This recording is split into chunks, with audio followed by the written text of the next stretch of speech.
Beneath the restless waters of the Mediterranean, where silver moonlight dances on gentle waves, lies a silence deeper than memory itself. Here, where the mighty Nile once kissed the endless sea, stone columns rest in perpetual twilight, their carved faces turned toward a sun they will never again behold. Ancient streets, once alive with the footsteps of merchants and pilgrims, now cradle only the soft whispers of currents and the delicate ballet of fish swimming through doorways that once welcomed the world. In this underwater cathedral of time, where temple bells have been replaced by the distant song of whales, the lost city of Thonis-Heracleion sleeps its eternal dream, waiting for voices to remember what the depths have preserved. If this journey into history moves you, take a moment to like, share, and subscribe. Let timeless stories find new hearts, just like yours. In the beginning, there was only the meeting of waters. The great Nile, mother of all Egyptian civilization, flowed northward with the accumulated wisdom of 1,000 miles, carrying within her muddy embrace the fertile secrets of the heart of Africa.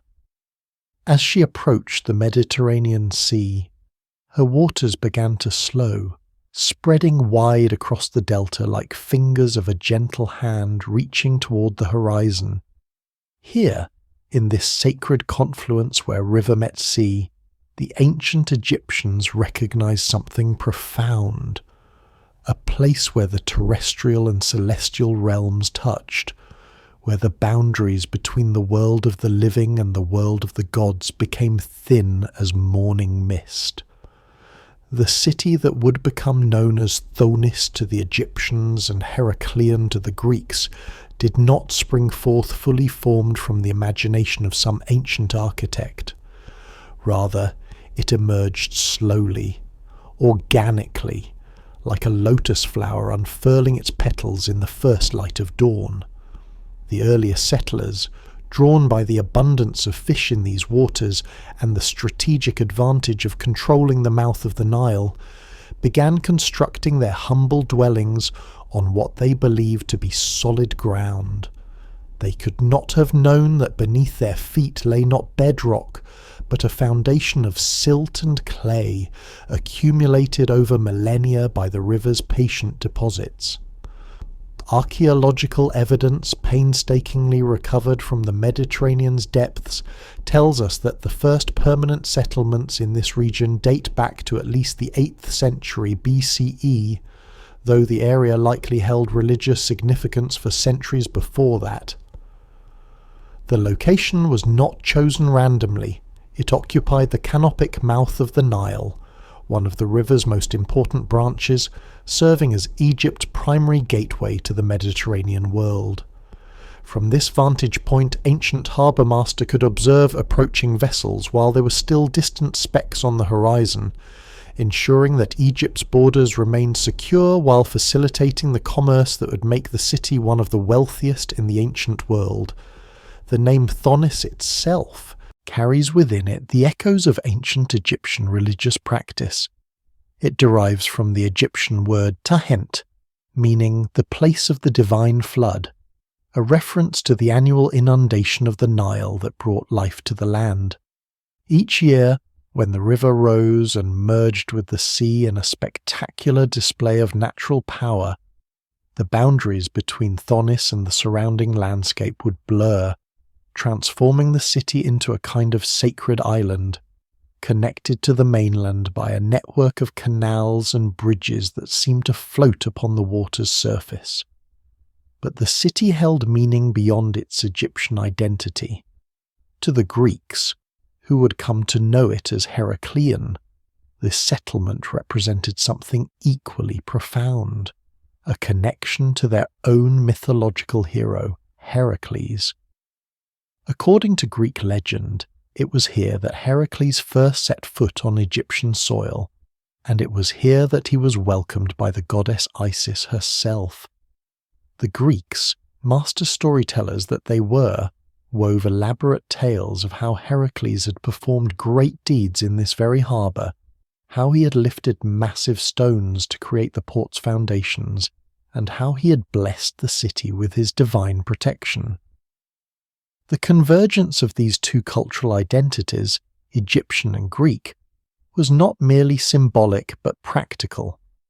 As trade between the Mediterranean world and the Egyptian heartland intensified, Thonis-Heracleion became a crucial point of cultural exchange. Egyptian merchants learned to speak Greek, while Greek traders adopted Egyptian customs. The city's temples hosted priests who could conduct ceremonies in both traditions, and its markets offered goods from the length and breadth of the known world. The physical layout of early Thonis-Heracleion reflected this dual identity. The city was built on a series of interconnected islands, linked by bridges and traversed by an intricate network of canals. The main harbour, protected by massive stone breakwaters, could accommodate hundreds of vessels simultaneously.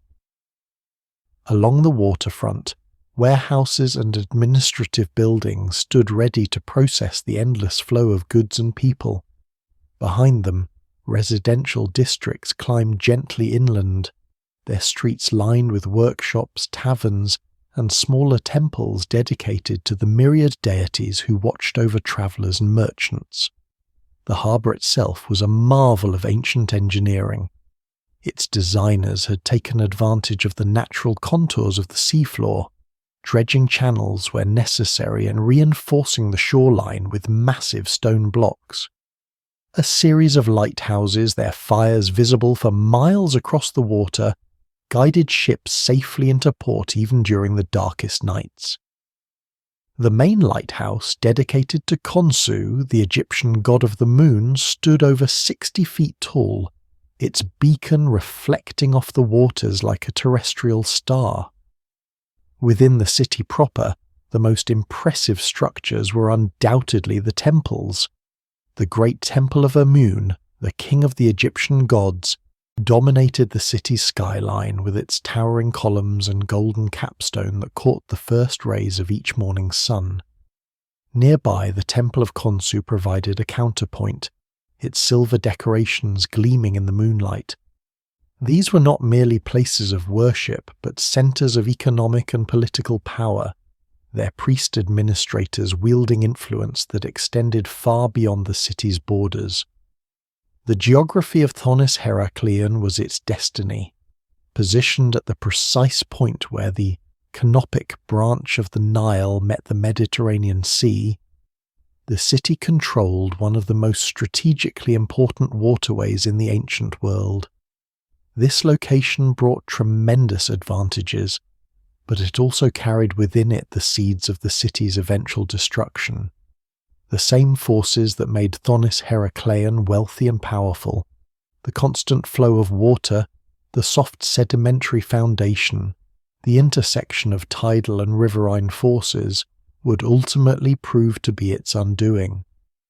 The Nile Delta, that vast fan of fertile land spreading northward from Memphis to the sea, was and remains one of the most dynamic geographical features on Earth.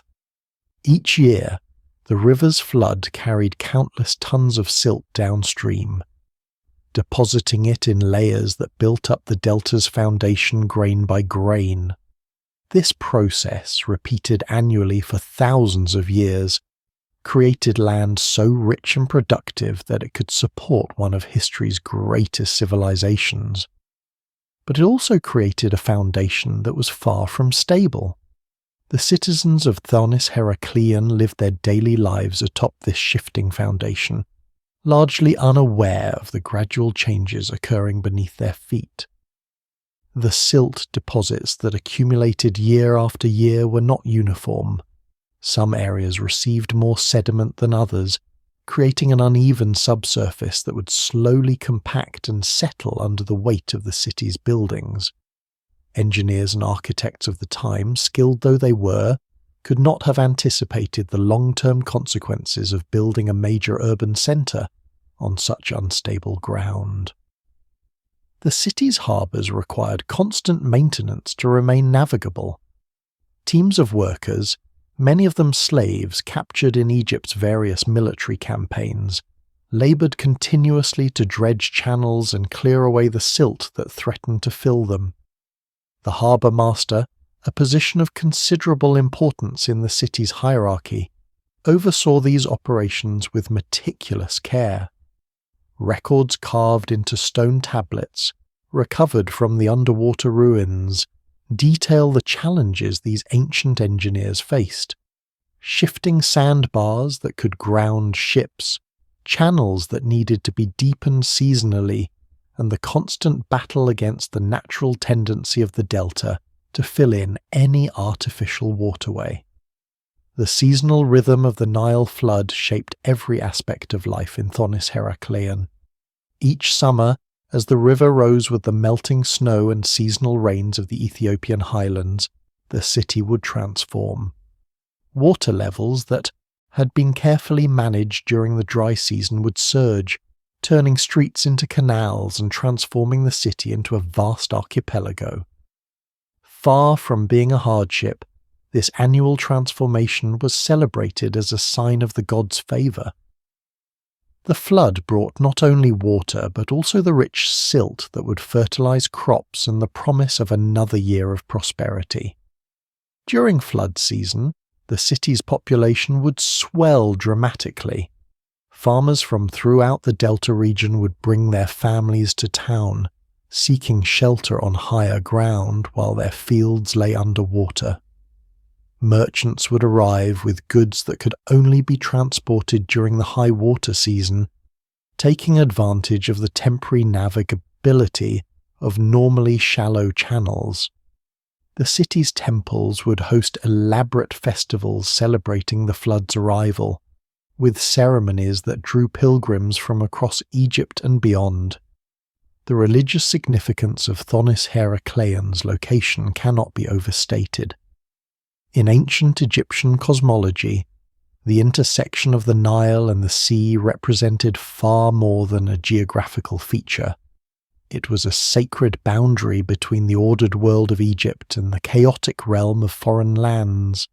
The city served as a kind of spiritual customs house, where foreign visitors would undergo purification rituals before being permitted to travel further into the Egyptian heartland. These ceremonies, conducted by priests trained in both Egyptian and foreign traditions, ensured that the purity of Egypt's sacred landscape would not be compromised by contact with the outside world.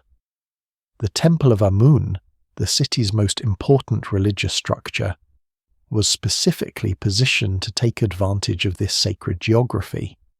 Built on the highest point of the main island, it commanded views both upriver into the Egyptian heartland and out to sea toward the foreign lands beyond. The temple's orientation was precisely calculated so that on certain days of the year, the rising sun would illuminate the inner sanctuary in a display that was said to represent the gods' approval of Egypt's dominance over both land and sea. Trade routes converged on Thonis-Heracleion from every direction. From the south came goods from the heart of Africa, gold from Nubia, ivory from the upper reaches of the Nile, exotic animals for the Pharaohs' menageries, and slaves to work in Egypt's quarries and construction projects. From the east arrived spices and incense from Arabia, precious stones from India, and silk from the distant lands of China. From the west came olive oil and wine from Libya, and from the north, the manufactured goods of the Greek world, pottery, metalwork, and the philosophical and artistic innovations that would profoundly influence Egyptian culture. The city's merchants, many of whom came from families that had been involved in trade for generations, developed sophisticated systems for managing this complex flow of goods.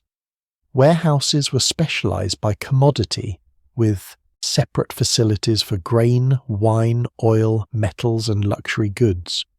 A complex system of weights and measures, overseen by government officials, ensured fair trading practices.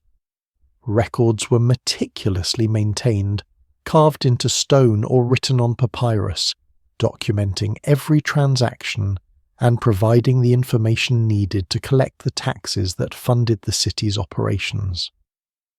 The harbour district pulsed with activity from dawn to dusk. Stevedores, their bodies bronzed by the sun and hardened by years of labour, loaded and unloaded ships with practised efficiency. Ship captains, many of them veterans of dozens of voyages, negotiated with merchants and harbour officials in a polyglot mixture of Egyptian, Greek, and various other languages. The air was filled with the sounds of creaking timber, shouting voices, and the splash of cargo being transferred from ship to shore. In the heart of Thonis-Heracleion, where the morning sun painted the limestone walls of the great temple, in shades of gold and amber, the sacred and the commercial existed in perfect harmony. This was not merely a port city but a spiritual gateway, where the divine authority of the pharaoh met the practical needs of international trade. The harbour that welcomed merchants from across the known world was also a sacred space, blessed by ceremonies that had been performed without interruption for centuries. The great temple of Amun stood as the city's spiritual centre, its massive columns rising from the harbour front like the legs of a giant striding across the water. These columns, each one carved from a single piece of red granite quarried in distant Aswan, had been transported down the Nile on barges specially constructed for the purpose. The temple's construction had taken decades, requiring the coordinated efforts of thousands of workers, stonemasons who shape the blocks with precision that still amazes modern engineers, artists who carve the intricate hieroglyphs that covered every surface, and priests who ensured that each element of the design conformed to the sacred principles of Egyptian religious architecture. The temple's most sacred space was the inner sanctuary, where a golden statue of Amun, king of the gods, resided in perpetual twilight. This statue, crafted by the finest artisans in Egypt and adorned with precious stones from the farthest reaches of the known world, was said to house the god's living essence. Only the high priest and the pharaoh himself were permitted to enter this holy of holies, and then only after elaborate purification rituals that could take days to complete. The daily rhythm of temple life began before dawn, when the first priests would arrive to prepare for the morning ceremonies. These men, chosen for their learning and devotion, had spent years studying the complex rituals required to maintain the god's favour. They would wash themselves in the sacred pools fed by channels from the Nile, don their ceremonial white linen robes, and begin the intricate process of awakening the god for another day. The statue would be bathed, dressed in fresh clothing, and presented with offerings of food and drink, all while the priests chanted prayers that had been passed down through generations. The temple complex extended far beyond the main sanctuary. A series of courtyards, each one larger than the last, led from the inner sanctum to the harbour front. These spaces served multiple purposes. They provided areas for public ceremonies, housed the temple's administrative offices, and served as workshops where skilled artisans produced the religious objects needed for the temple's operations. The outermost courtyard, paved with polished limestone and surrounded by a colonnade of smaller, but still impressive columns, was where ordinary citizens could come to pray and make offerings. Adjacent to the great temple stood the temple of Khonsu, dedicated to the god of the moon and the son of Amun. This structure, while smaller than its neighbour, was no less impressive in its own way. Its silver-leafed dome could be seen from ships approaching the harbour, serving as both a navigational landmark and a symbol of the city's divine protection. The Temple of Khonsu was particularly important to sailors and merchants, who would come to seek the god's blessing before embarking on dangerous voyages. The priestly hierarchy of Thonis-Heracleion was complex and highly structured. At the apex stood the high priest of Amun, a position that carried not only religious authority, but also significant political power. This individual, always chosen from the most prominent families in Egyptian society, served as the pharaoh's representative in the city and wielded influence that extended far beyond religious matters. Below him were the various orders of priests, each with specific responsibilities. Some maintained the temple buildings, others conducted the daily rituals, and still others served as scribes and administrators. The temple's economic influence was enormous. In addition to receiving offerings from worshippers, the temples owned vast tracts of agricultural land throughout the Delta region. These holdings, worked by teams of tenant farmers, produced grain, vegetables, and other foodstuffs that fed the temple's staff and supported its operations. The temples also maintained workshops where skilled craftsmen produced goods that were sold in the city's markets, generating additional income that was used to fund construction projects and maintain the elaborate ceremonies that were central to Egyptian religious life. For foreign visitors arriving in Thonis-Heracleion, the temple served an important practical function as well as a spiritual one. Before merchants could proceed into the Egyptian heartland, they were required to undergo purification rituals designed to ensure that they would not bring any foreign contamination into the sacred land of Egypt. These ceremonies, conducted by priests who had studied foreign customs and languages, could take several days to complete. During this time, the visitors would be housed in special quarters within the temple complex, where they would be fed, clothed, and instructed in the basic principles of Egyptian religious practice. The purification process was both elaborate and symbolic. Foreign visitors would first be required to bathe in pools filled with water from the Nile, symbolically washing away the pollution of foreign lands. They would then be dressed in simple white linen garments, abandoning their foreign clothing for the duration of their stay in Egypt. Priests would examine their possessions, blessing those that were deemed acceptable and confiscating those that might carry spiritual contamination. Finally, the visitors would participate in ceremonies designed to place them under the protection of Egyptian gods, ensuring their safe passage through the sacred landscape.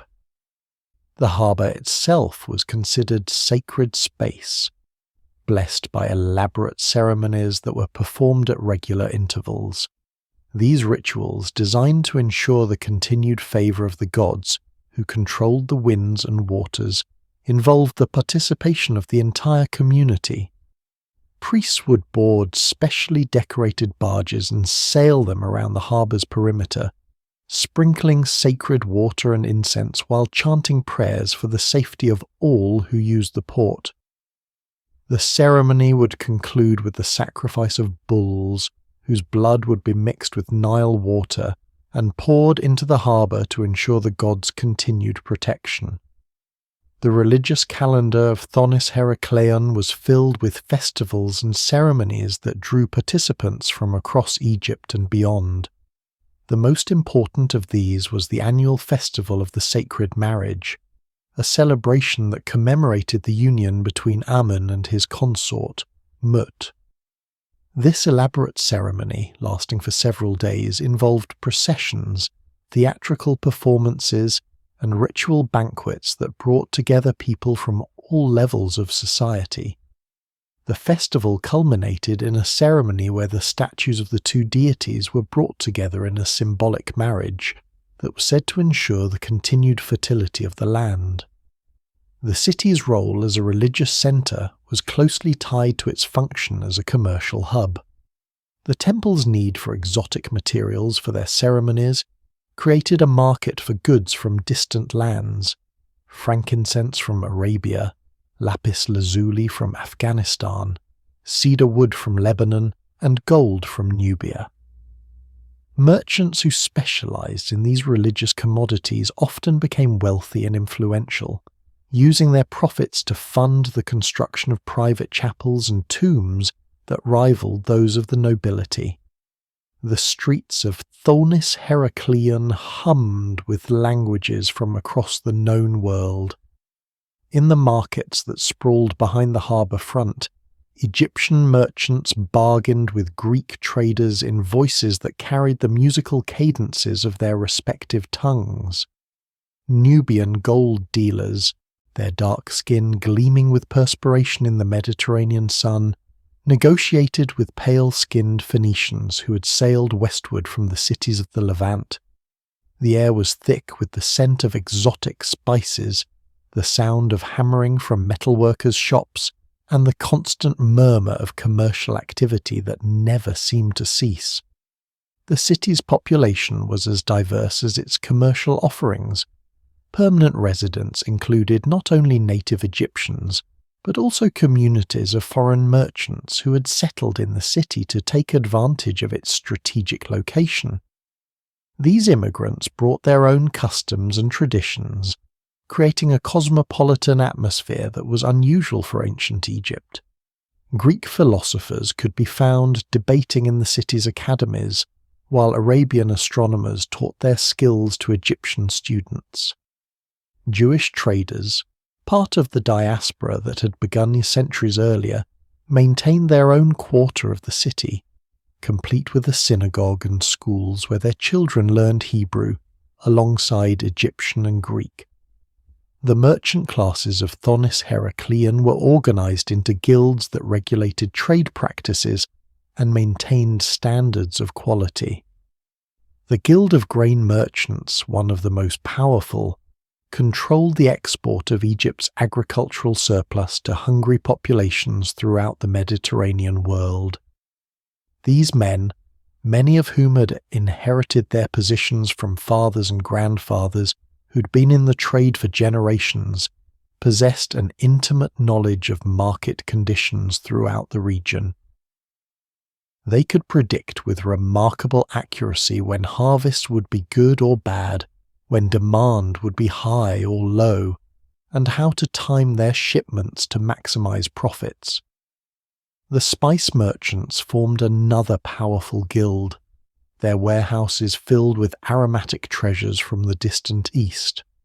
Cinnamon from Ceylon, pepper from India, and saffron from the Persian highlands arrived in Thonis-Heracleion on ships that had braved pirates, storms, and the countless other hazards of long-distance trade.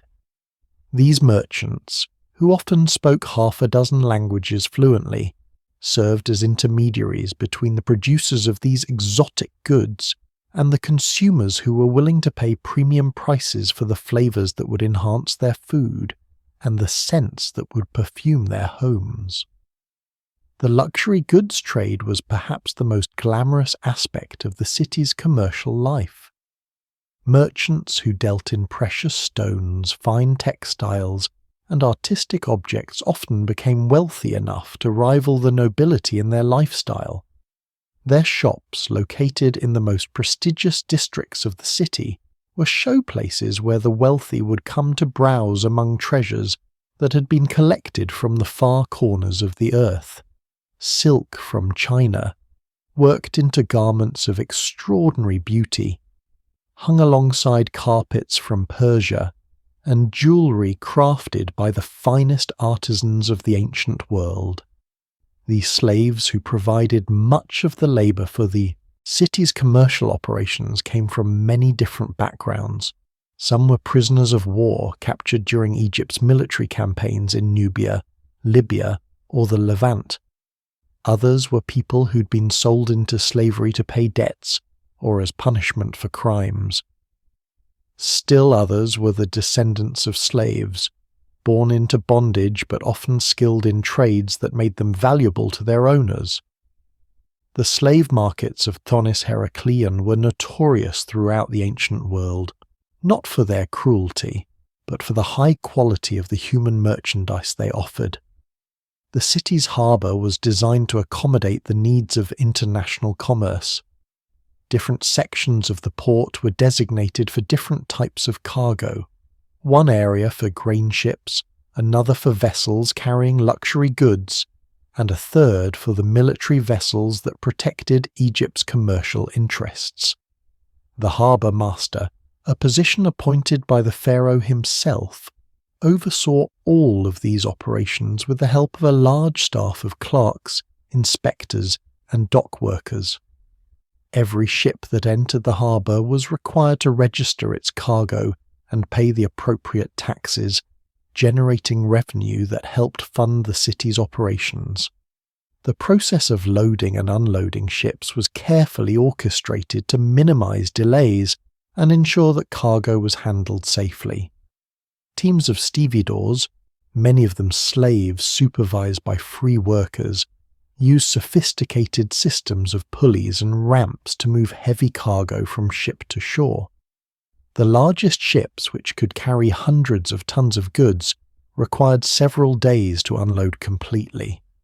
During this time, the crew would often take shore leave, contributing to the city's economy by spending their wages in taverns, brothels, and markets.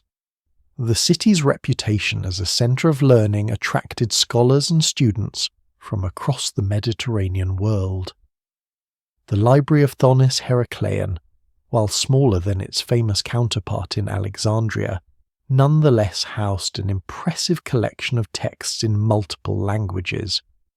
Egyptian scribes worked alongside Greek scholars to translate important works, making knowledge available to a broader audience. The medical school, associated with the Temple of Imhotep, trained physicians who would practice throughout the Egyptian Empire and beyond. Religious pilgrims formed another important category of visitors to Thonis-Heracleion. The city's temples, particularly the Great Temple of Amun, attracted devotees from throughout the Egyptian world. These pilgrims, who came seeking healing, guidance, or simply to fulfill religious obligations, provided a steady source of income for the city's innkeepers, guides, and vendors of religious artifacts. The pilgrimage trade was so important that the city maintained special facilities to accommodate the needs of these visitors, including hostels where they could stay, and markets where they could purchase the offerings required for temple ceremonies. The seasonal nature of ancient navigation meant that the city's population fluctuated dramatically throughout the year. During the sailing season, which ran roughly from spring to early autumn, the city would be crowded with visitors. Ships would arrive daily, bringing merchants, pilgrims, and travellers of all descriptions. The city's infrastructure was designed to handle these fluctuations, with temporary markets that could be set up quickly and housing that could accommodate the periodic influx of visitors. The winter months, when navigation was dangerous and most ships remained in port, were a time of relative quiet in Thonis-Heracleion. During these periods, the city's permanent residents would focus on maintenance and preparation for the following season. Ships would be repaired, warehouses would be reorganized, and the city's defences would be strengthened. The temples would use this time to perform the elaborate ceremonies that were difficult to conduct when the city was crowded with visitors. The city's legal system was designed to handle the complex disputes that inevitably arose in such a cosmopolitan environment. Courts staffed by judges who were familiar with both Egyptian law and foreign customs would hear cases involving merchants from different countries, disputes over contracts written in multiple languages, and conflicts between people who followed different religious traditions. The city maintained its own prison, where those who violated commercial regulations or disturbed the peace could be held until their cases were resolved. The banking system of Thonis-Heracleion was remarkably sophisticated for its time. Money changers, working from shops located near the harbour, would exchange the various currencies used by international traders. They maintained detailed records of exchange rates and could provide letters of credit that would be honoured by their counterparts in other cities. Some of these financial institutions grew wealthy enough to fund trading expeditions, lending money to merchants who needed capital to purchase goods for export. As the sun set over the harbour each day, painting the water in shades of gold and crimson, the city would gradually quiet down. The last ships of the day would be secured to their moorings, their crews beginning the process of unloading cargo that would continue by torchlight into the night. In the temples, priests would perform the evening ceremonies that would ensure the gods' protection through the hours of darkness. And in the markets and taverns, merchants would gather to share news, plan future ventures, and enjoy the fruits of their labour in this remarkable city, where the ancient world came together in pursuit of profit and spiritual fulfillment. The network of relationships that bound together the merchants, priests and officials of Thonis-Heracleion was complex and constantly evolving. Marriages between merchant families from different countries created alliances that could last for generations. Religious ceremonies brought together people from all levels of society, creating bonds that transcended commercial interests. And the shared experience of living in a city that served as a bridge between different worlds created a unique culture that combined elements from many different traditions while remaining distinctly Egyptian at its core, became the very foundation upon which the greatest maritime empire of the ancient world would flourish. The priests who tended the sacred flames in the temple of Amun spoke in whispers of the city's divine protection, how the god himself had chosen this place, where the waters of the Nile embraced the endless Mediterranean, creating a harbour that would welcome vessels from every corner of the known world. In the pre-dawn hours, when the mist still clung to the water like the breath of sleeping gods, the harbour of Thonis-Heracleion stirred with the gentle rhythm of an ancient ritual.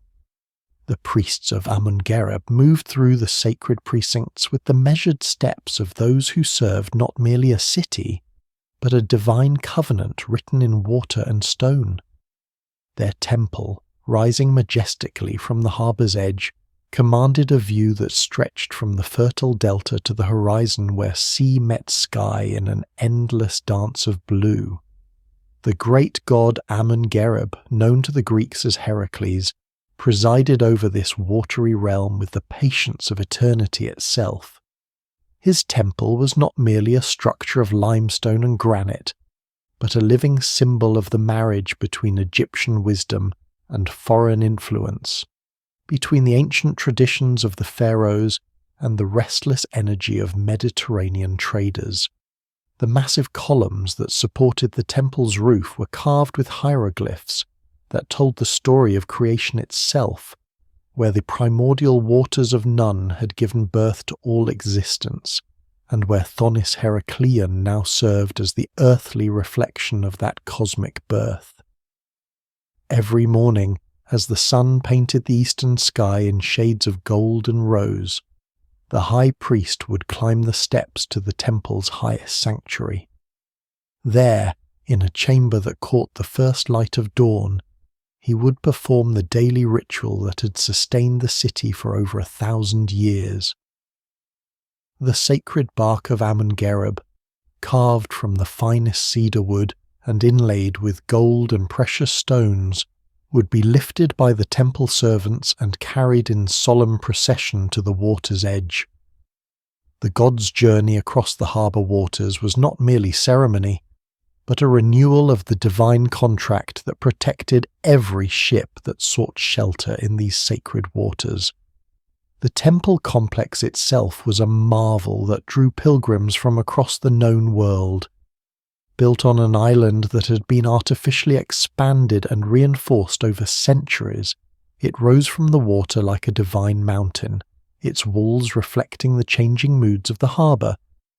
The main temple, dedicated to Amun, was surrounded by smaller shrines to other deities who watched over sailors and merchants. Khnum, the ram-headed god who controlled the Nile's flood, had his place of honour near the temple's southern wall, where the sacred Nilometer measured the river's annual rise and fall. But it was the goddess Neith, the ancient protector of Sais and the patron deity of the Red Crown of Lower Egypt, who held perhaps the most significant place in the religious life of Thonis-Heracleion.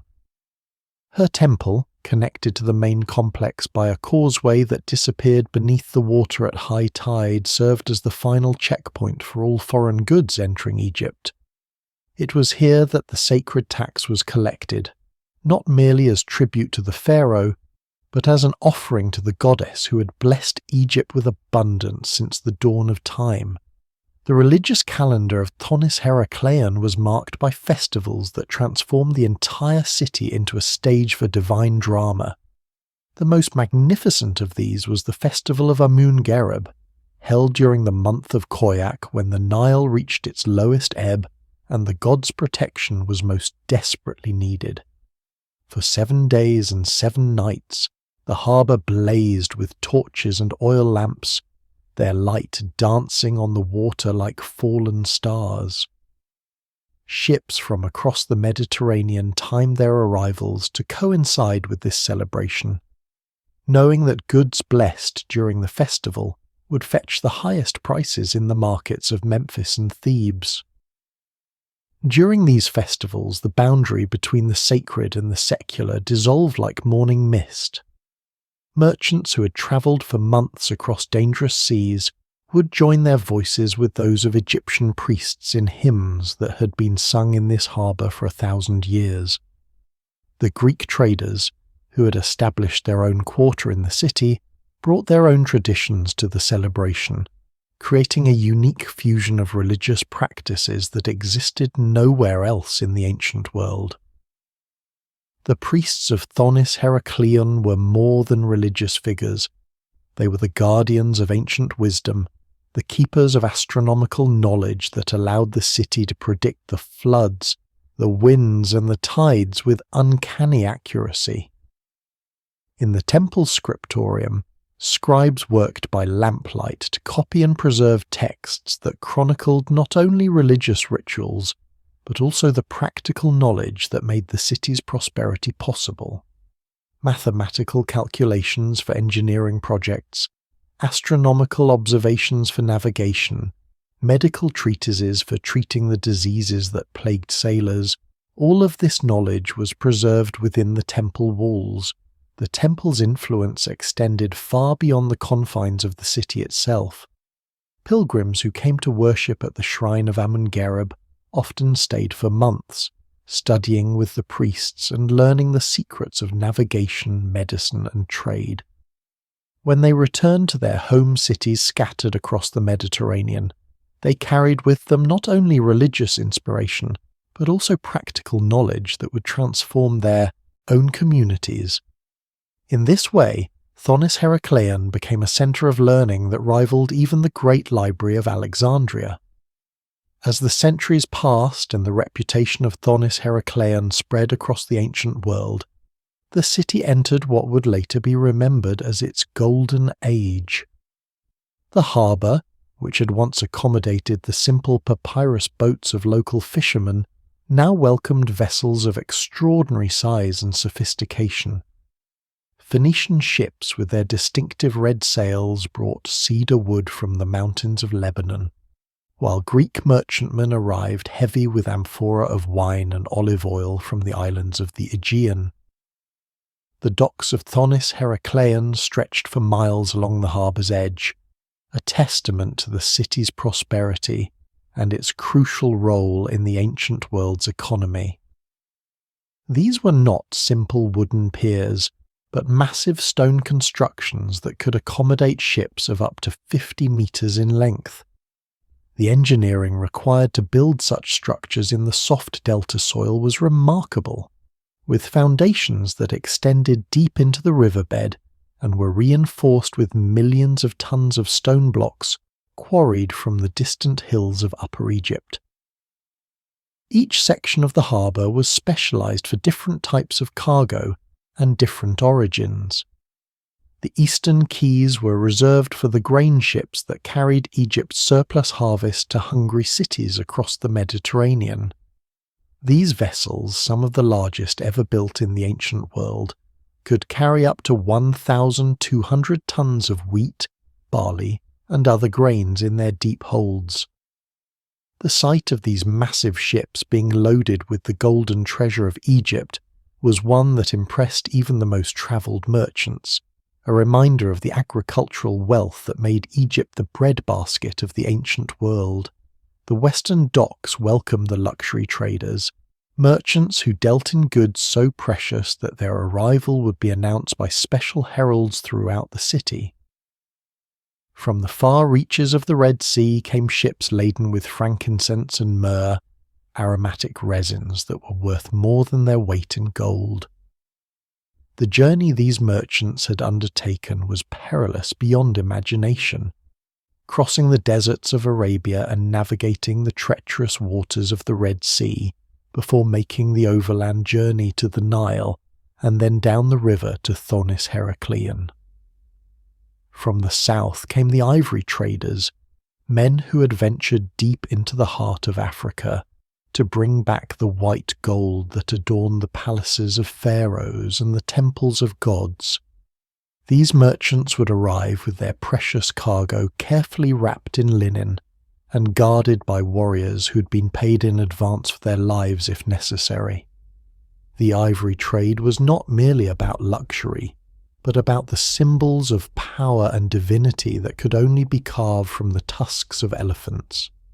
Every pharaoh's throne, every sacred statue, every ceremonial object of importance contained ivory from the depth of Africa, and all of it passed through the harbour of Thonis-Heracleion.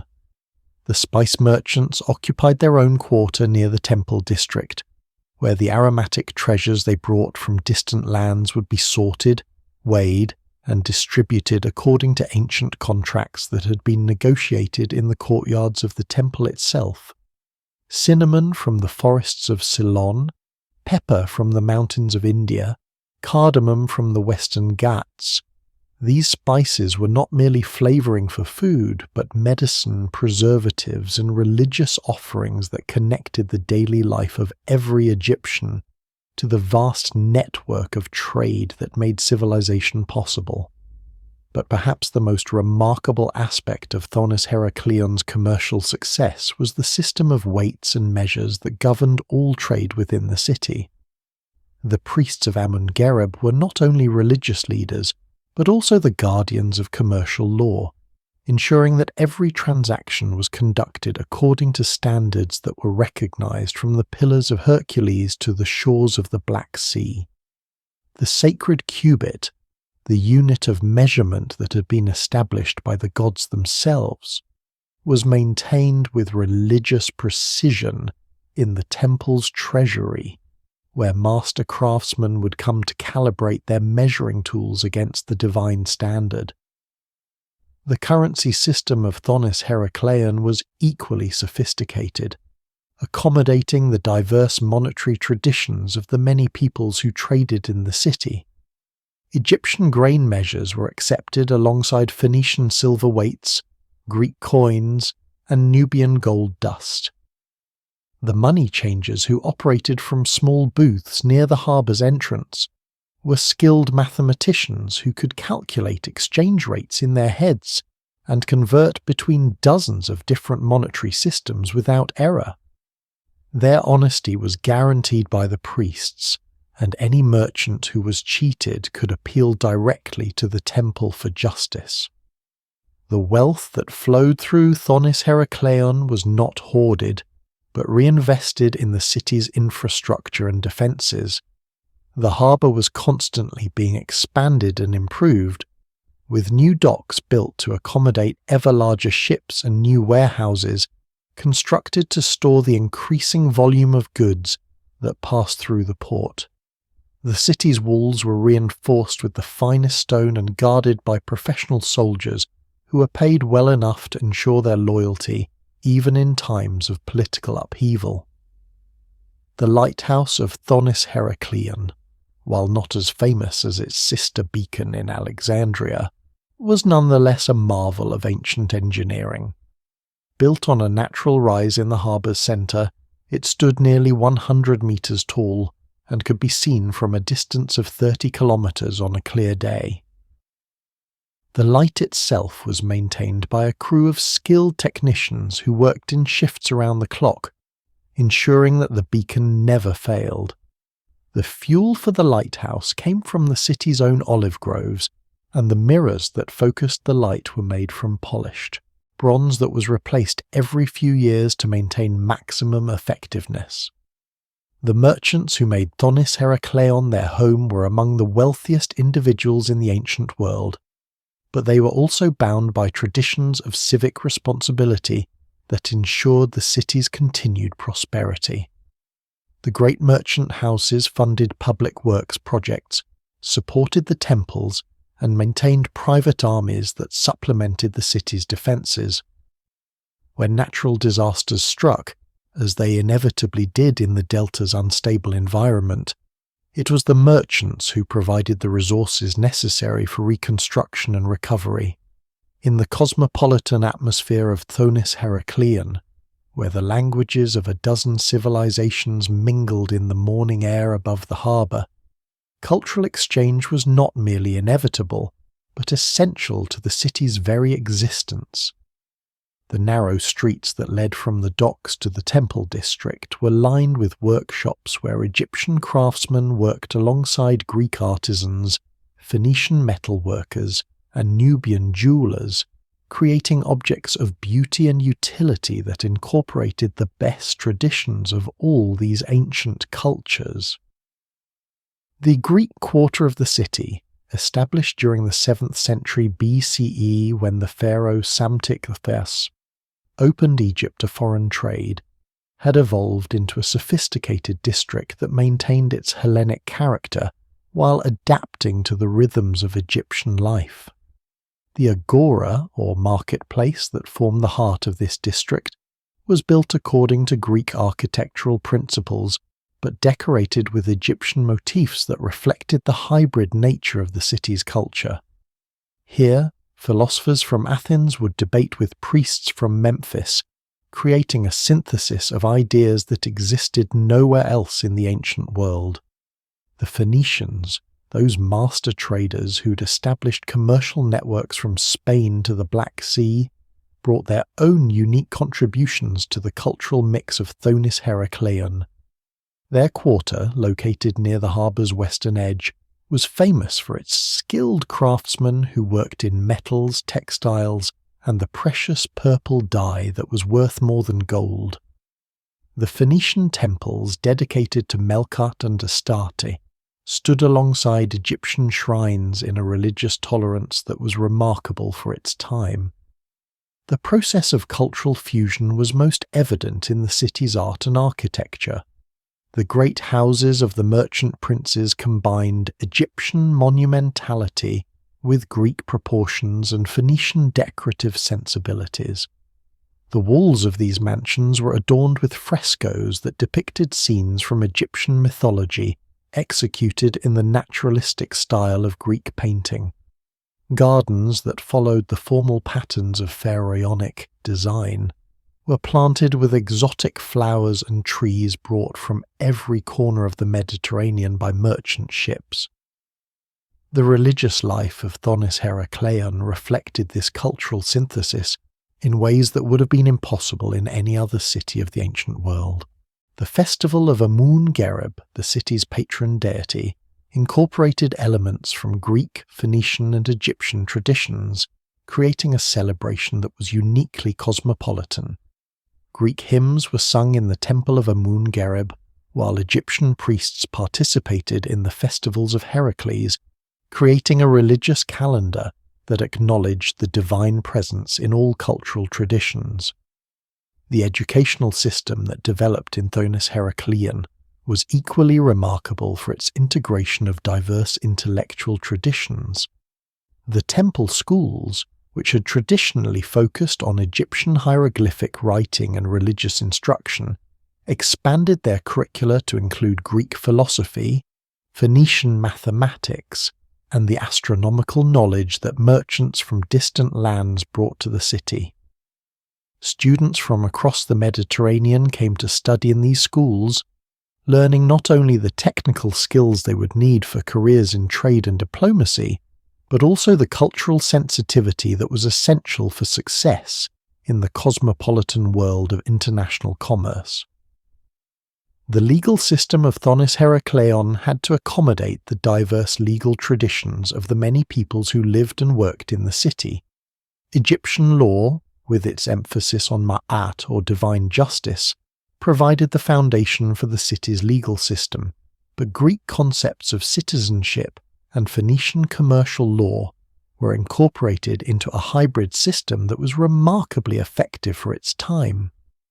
Disputes between merchants of different nationalities were resolved by panels of judges that included representatives from all relevant cultural traditions, ensuring that justice was not only done but seen to be done according to the standards of all involved parties. The linguistic diversity of Thonis-Heracleion created a unique form of communication that historians would later call Harbour Greek, a pidgin language that incorporated vocabulary from Egyptian, Greek, Phoenician, and other languages spoken in the city. This practical lingua franca allowed merchants, sailors, and craftsmen from different cultures to communicate effectively, but it also influenced the development of written language in the city. Inscriptions found in the ruins of Thonis-Heracleion show a fascinating blend of hieroglyphic Greek and Phoenician writing systems, sometimes appearing together on the same stone. The cuisine of Thonis-Heracleion reflected the city's cosmopolitan character in delicious ways. The basic Egyptian diet of bread, beer, and vegetables was enriched by Greek olive oil, Phoenician wine, and spices from the distant reaches of the Indian Ocean. The wealthy merchant families employed cooks who were skilled in multiple culinary traditions, creating fusion dishes that were uniquely characteristic of the city. The harbour district was famous for its taverns and restaurants that served food from every culture represented in the city, making it possible for a traveller to sample the flavours of the entire ancient world without leaving the waterfront. Music and entertainment in Thonis-Heracleion similarly reflected the city's cultural diversity. The traditional Egyptian harp was joined by Greek lyres and Phoenician pipes in musical performances that created new forms of artistic expression. The city's festivals featured entertainment that combined Egyptian religious drama with Greek theatrical techniques and Phoenician storytelling traditions. These performances were not mere entertainment but important cultural events that reinforced the bonds between the different communities that made up the city's population. The influence of Thonis-Heracleion's cultural synthesis extended far beyond the city itself. Merchants who lived in the city carried its cosmopolitan values to their trading partners throughout the Mediterranean, spreading ideas about religious tolerance, cultural exchange, and commercial cooperation that would influence the development of civilization itself. The city became a model for how diverse cultures could live together in mutual prosperity, a lesson that would prove invaluable as the ancient world became increasingly interconnected through trade and conquest. Beneath the busy surface of Thonis-Heracleion's harbour, where merchant ships jostled for space at the crowded docks and fishermen cast their nets in the early morning light, lay secrets that would not be revealed for more than 1,000 years. The city's relationship with the water was more complex than even its inhabitants realized, built as it was on the shifting foundation of the Nile Delta, where the great river's annual floods had deposited centuries of fertile silt mixed with the restless tides of the Mediterranean Sea. The priests of Amun understood, perhaps better than anyone, the precarious nature of their city's foundation. In the deepest vaults of the temple, accessible only to the highest initiates, were kept the ancient records that chronicled the city's ongoing battle against the forces of nature. These papyrus scrolls, some dating back to the city's founding, recorded the earthquakes that had shaken the region, the floods that had threatened to overwhelm the harbour, and the gradual subsidence that required constant vigilance and engineering skill to counteract. The engineers of Thonis-Heracleion were among the most skilled in the ancient world, masters of hydraulic engineering who understood the complex relationship between river, sea and land that determined their city's fate. The great seawalls that protected the harbour were not simple barriers, but sophisticated structures that could flex with the tides and earthquakes without breaking. The foundations of these walls extended deep into the seafloor, anchored by massive stone blocks that had been quarried from the granite hills of Upper Egypt and transported down the Nile on barges specially designed for this purpose. The harbour itself was a marvel of ancient engineering, its channels deepened and maintained by teams of divers who worked in shifts to clear the silt that the Nile constantly deposited. These divers, many of them skilled pearl fishers from the Red Sea, could hold their breath for extraordinary periods and work at depths that would challenge modern equipment. They moved through the underwater landscape of the harbour like spirits of the deep, their bronze tools gleaming in the filtered sunlight as they cleared channels, repaired foundations and recovered objects that had been lost to the harbour's depths. The religious significance of water in Thonis-Heracleion extended beyond the practical necessities of harbour maintenance. The priests taught that the harbour was a sacred space where the waters of the Nile, blessed by the gods of Egypt, met the waters of the Mediterranean, home to Poseidon and the other deities of the sea. This mingling of sacred waters was believed to create a unique spiritual environment where prayers offered at the water's edge would be carried to both the Egyptian gods and the deities of distant lands. The ritual calendar of Thonis-Heracleion included special ceremonies designed to honour the water spirits and ensure the continued protection of the harbour. During the festival of Thoth, the god of wisdom and writing, sacred barks carrying the city's most precious religious objects would be rowed out to the deepest part of the harbour, where offerings of gold, jewels and incense would be cast into the water. These ceremonies were not merely symbolic but practical acknowledgements of the city's dependence on the goodwill of the waters that sustained its prosperity. The merchants of Thonis-Heracleion developed their own traditions related to the harbour's spiritual significance. Before embarking on long trading voyages, ship captains would visit the temple of Amun to receive blessed amulets that would protect their vessels from the dangers of the deep. These amulets, many of them made from stones that had been blessed in the harbour's waters, were believed to carry the protective power of the city's patron deity to the far corners of the Mediterranean. The city's relationship with the sea was also reflected in its architecture and urban planning. The great buildings of Thonis-Heracleion were designed to harmonise with the natural rhythms of the harbour, their facades oriented to catch the morning light reflected from the water, and their foundations engineered to withstand the constant movement of the earth beneath them. The city's streets followed the contours of the ancient shoreline, creating an urban landscape that flowed like water itself, with broad avenues that led naturally to the harbour and narrow alleys that provided shelter from the strong winds that swept in from the Mediterranean. The libraries of Thonis-Heracleion contained some of the most advanced knowledge of marine science in the ancient world. The priests and scholars who worked in these institutions studied the tides, the currents, and the seasonal patterns of the Mediterranean with the same intensity that their colleagues in other cities studied the stars.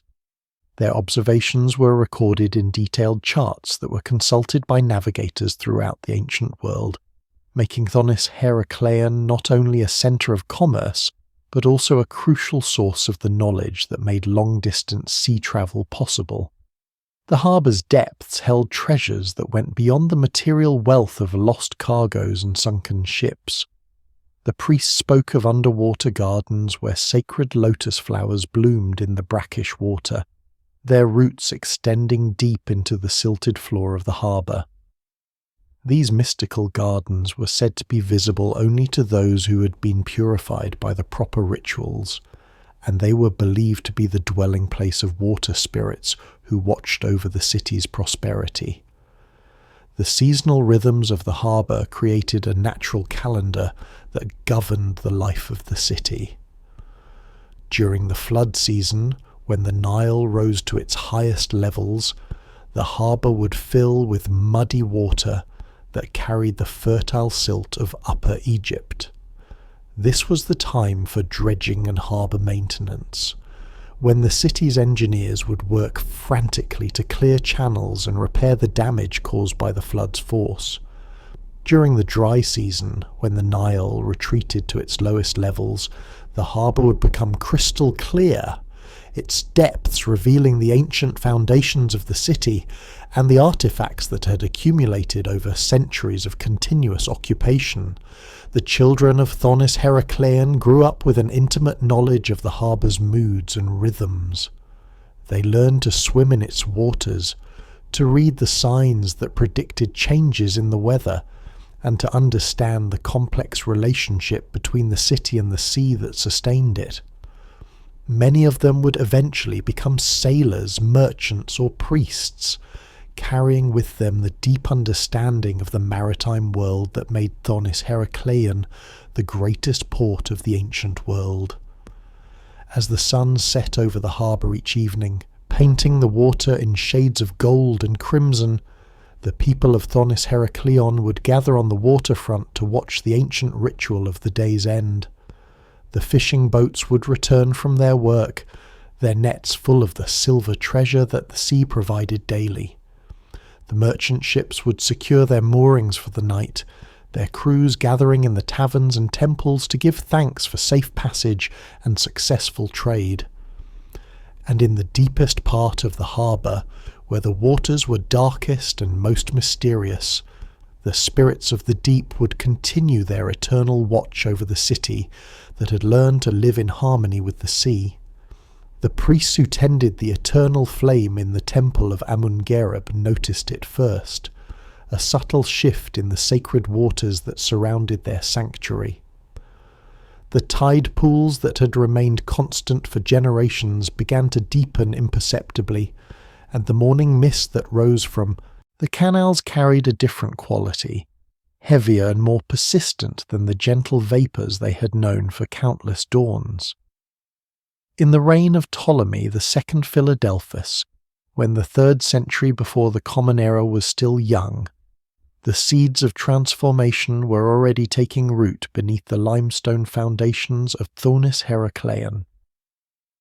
The great king in Alexandria had turned his gaze toward the Mediterranean, where Greek culture was spreading like morning light across the ancient world, and the old ways of Egypt found themselves challenged by new philosophies and foreign customs.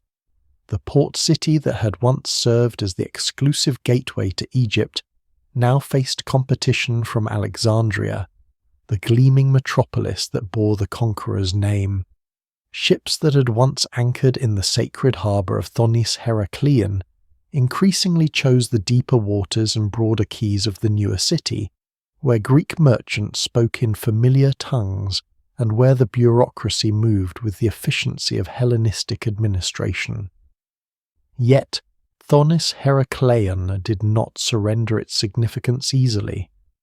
The city had survived the conquest of Alexander, had adapted to the rule of his successors, and had maintained its sacred character even as political power shifted northward. The priests continued their ancient rituals, the customs officers still collected their dues, and the great festivals still drew pilgrims from across the Mediterranean world. But change whispered through the streets like wind through papyrus reeds. The younger generation of merchants spoke Greek as readily as they spoke Egyptian, and their children learned to read the angular letters of the new script alongside the sacred hieroglyphs of their ancestors. The old families who had controlled trade for generations found themselves sharing power with newcomers who brought different customs and different gods. In the harbour, the mix of vessels told the story of a changing world. Alongside the traditional Egyptian barges with their distinctive triangular sails, sleek Greek galleys now moored at the limestone quays. Phoenician merchants from Tyre and Sidon brought their purple-dyed fabrics and their skilled artisans, while traders from the emerging Roman Republic arrived with bronze weapons and pottery that spoke of a Western power growing in strength and ambition. The scribes who maintained the city's records noted these changes with the methodical precision of their profession. Trade revenues remained substantial, but the proportions had shifted. Where once the city had controlled nearly all maritime commerce entering Egypt, now it commanded perhaps half, with the remainder flowing through Alexandria and the other ports that had sprung up along the coast.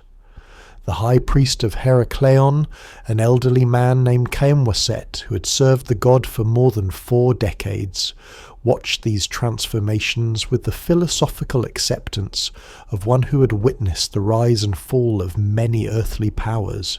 He understood that the sacred nature of his city transcended political arrangements, that the god would endure even as dynasties changed and new rulers claimed dominion over the ancient land.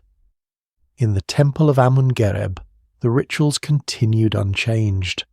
Each morning the priest performed the awakening ceremony, opening the sanctuary doors to greet the god with incense and song.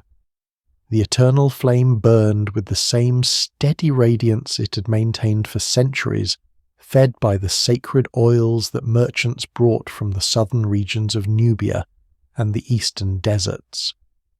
The seasonal festivals remained magnificent spectacles that drew visitors from across the known world. The festival of Khoiak, celebrating the death and resurrection of Osiris, still transformed the city into a theatre of sacred drama.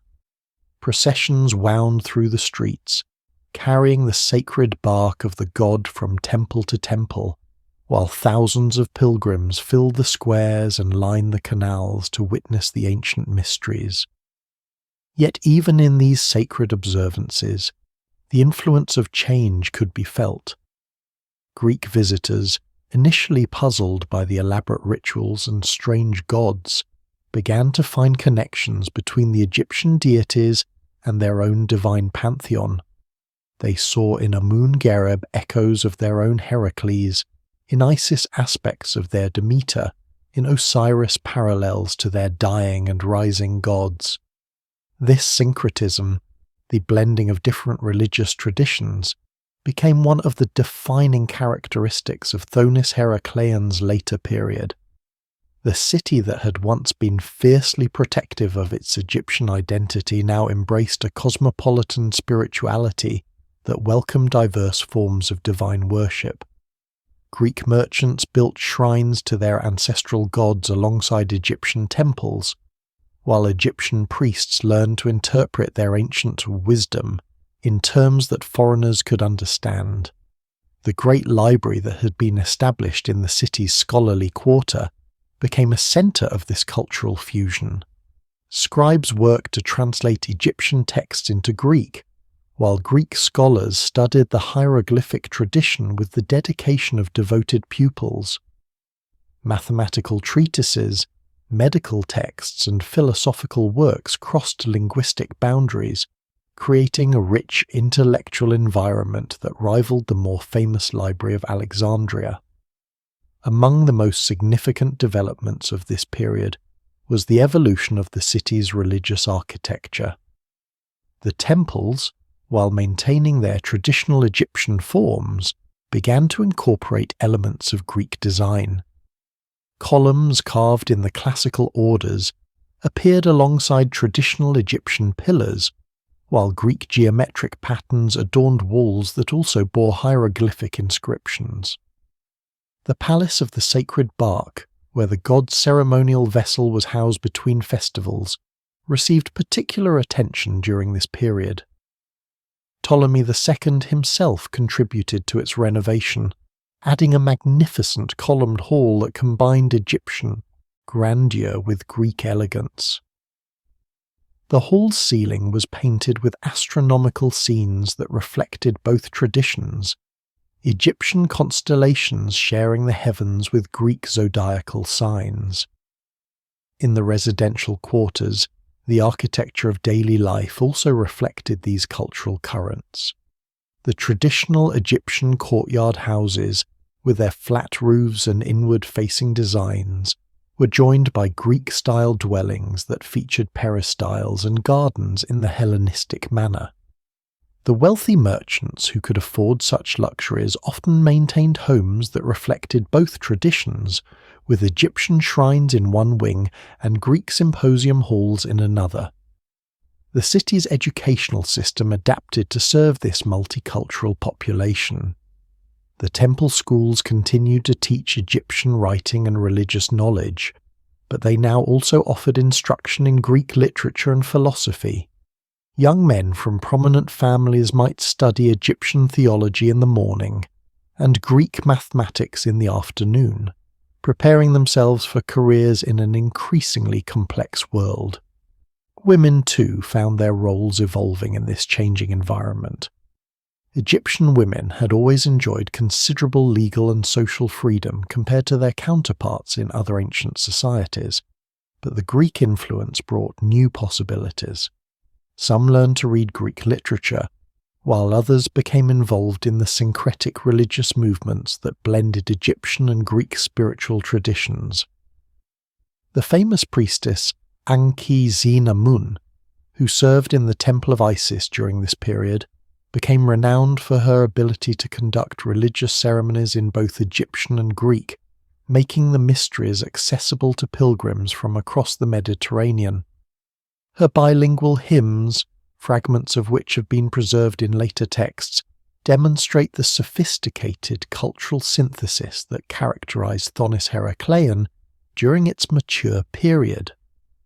The first earthquake struck on a quiet afternoon in the early autumn, when the Nile was beginning its annual recession, and the air carried the first hints of the cooler season to come. The tremor lasted only a few moments, but it was strong enough to rattle the oil lamps in the temples and cause the water in the harbour to slosh against the stone quays with unusual violence. The priests trained in the observation of natural phenomena noted the event in their records with careful attention to detail. They recorded the time of day, the direction of the tremor, and the behavior of the sacred animals in the temple precincts. The ibises that nested in the temple of Thoth had cried out in distress, and the sacred cats had hidden themselves in the darker corners of the sanctuary. Old Khemoset, now in his 70th year, remembered his grandfather's stories of similar tremors from decades past. The earth beneath Egypt was not always stable, particularly in the delta region where the Nile's sediments met the harder rocks of the Mediterranean shore. The priests had long understood that their city existed in a place where different geological forces met and sometimes struggled against each other. But this tremor was different from the gentle settling that occasionally disturbed the delta region. It came from deeper in the earth, and it seemed to resonate with a power that suggested more significant changes were taking place beneath the limestone foundations of the city. In the weeks that followed, subtle signs of instability began to appear. The water level in some of the sacred wells fluctuated in ways that defied the usual seasonal patterns. The great canal that connected the harbour to the Nile developed a slight but noticeable curve, as if the earth beneath it had shifted position. Most troubling of all, the foundation stones of the temple of Amun showed hairline cracks that had not been there before. The master builders who maintained the city's monuments examined these developments with growing concern. The construction techniques that had created Thonis-Heracleion were ancient and proven, designed to withstand the normal settling and shifting that occurred in delta regions. But the patterns they observed suggested forces beyond the normal range of geological activity. The harbour, which had been carefully engineered to maintain its depth and accessibility, began to show signs of change. The channels that had been dredged to allow the passage of large vessels started to shift, as if the underwater topography was slowly rearranging itself. The lighthouse keepers reported that familiar landmarks on the horizon seemed to have shifted position, though they could not explain how such massive features could have moved. Trade continued, but the merchant captains who regularly visited the port began to notice differences in the harbour's behaviour. The tides, which had followed predictable patterns for generations, became more erratic. The sandbars that had remained in stable positions for decades began to migrate, creating new hazards for navigation and requiring constant adjustment of the harbour's approach routes. The second earthquake, when it came 6 months later, was more severe than the first. It struck before dawn, waking the entire population with its prolonged shaking. In the temples, sacred vessels fell from their stands, and several of the older structures suffered visible damage. The great colonnade that fronted the Temple of Heracleion lost 2 of its massive columns, which fell with a crash that echoed across the still harbour. More disturbing than the immediate damage was the earthquake's effect on the city's water supply. Several wells that had provided fresh water for generations suddenly became brackish, as if seawater had somehow infiltrated the underground aquifers. The sacred spring that fed the purification pools in the temple of Amun began to flow with a different quality, its water taking on a slightly salty taste that troubled the priests. The harbour itself showed dramatic changes after the second earthquake. The great stone quays that had been built to accommodate the largest vessels developed cracks that allowed water to seep through. More significantly, the water level in the harbour rose noticeably, flooding some of the lower storage areas and forcing the relocation of goods and equipment to higher ground. The city's engineers, working with the architectural knowledge that had been passed down through generations, attempted to address these problems with the traditional methods of their craft. They reinforced the cracked foundations with additional stones, built new drainage systems to handle the increased water levels, and redesigned the harbour works to accommodate the changing conditions. But these efforts, while temporarily effective, could not address the fundamental changes that were occurring beneath the city. The geological forces that had been set in motion were beyond human control, representing a long-term process that would transform the entire region over the coming centuries. The priests meanwhile interpreted these events through the lens of their religious understanding. They saw in the earthquakes and the changing waters signs of divine displeasure, indications that the gods required additional offerings and more elaborate ceremonies to restore the cosmic balance. The temples increased their ritual activities, and the city's resources were increasingly devoted to religious observances designed to appease the supernatural forces that seemed to be threatening their home. The festival of Koyak in the year following the second earthquake became the most elaborate in the city's recorded history. The entire population participated in processions that lasted for days, carrying offerings to every shrine and temple in the city. The sacred bark of Amun was adorned with gold and precious stones donated by the merchant families, while the priests performed rituals that had not been seen for generations. Yet even as these religious observances reached new heights of magnificence, the physical signs of instability continued to multiply. The great canal that connected the city to the Nile required constant maintenance as its banks shifted and settled. The lighthouse, which had guided ships safely to port for centuries, developed a slight but noticeable lean that required the installation of additional supports. The third earthquake, occurring almost exactly a year after the second, marked a turning point in the city's history. This tremor was not only more powerful than its predecessors, but also lasted longer, with aftershocks that continued for days. The damage was severe enough that several of the city's ancient monuments suffered irreparable harm. The sacred lake, which had been the spiritual heart of the city since its founding, cracked along its eastern shore, allowing its carefully maintained waters to drain into the surrounding soil. The great statue of Amun, which had stood in the temple's central courtyard for over 1,000 years, toppled from its pedestal and shattered into pieces that could not be reassembled. More ominously, the earthquake opened cracks in the sea floor beneath the harbour, allowing seawater to penetrate deeper into the underground spaces beneath the city. The effects were not immediately apparent, but the slow infiltration of salt water into the foundations would prove to be one of the most destructive consequences of the seismic activity. The city's leadership, both religious and secular, met in emergency session to discuss the crisis. The high priest, now weakened by age and stress, argued for a massive program of temple construction and ritual observance designed to restore divine favor. The harbour master, representing the commercial interests, advocated for immediate engineering solutions to preserve the port's viability.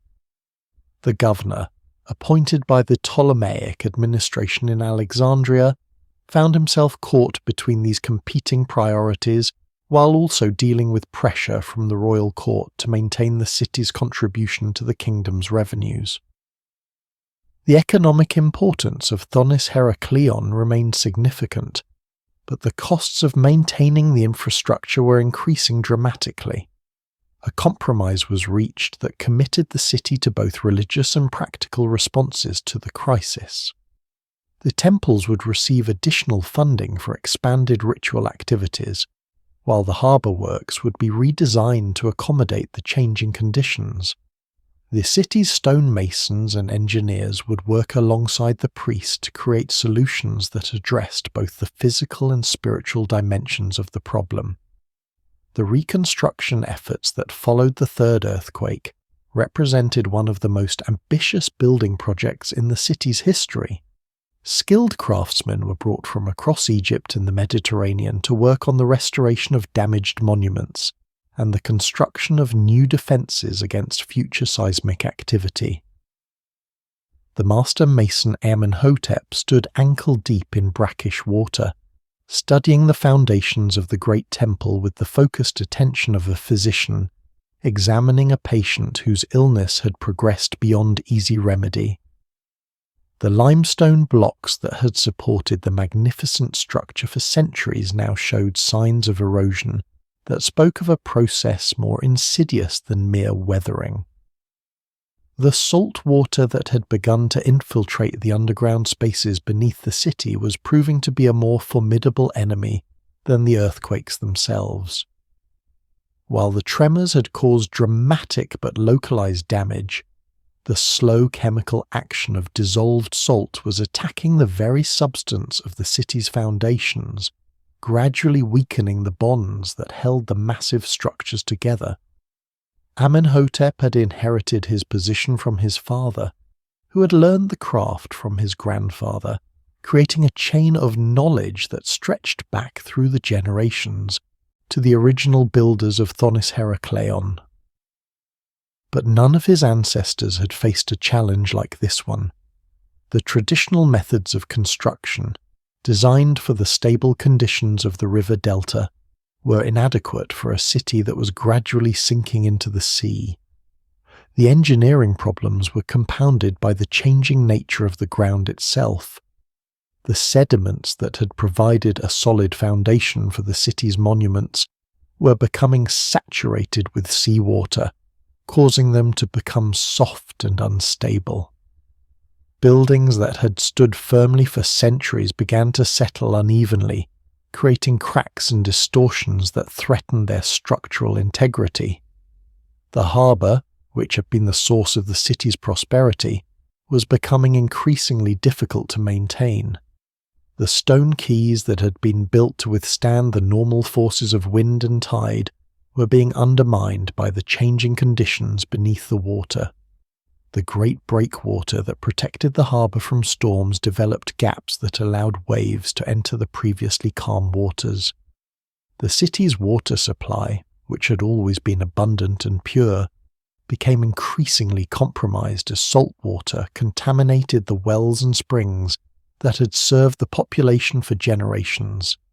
The residents were forced to rely increasingly on water brought from distant sources, adding to the cost and complexity of daily life.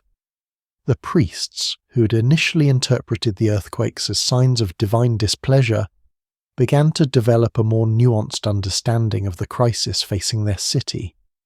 The temple archives contained records of similar events from ancient times, and the scholarly priests who studied these texts realized that they were witnessing a natural process that had occurred before in the Delta region.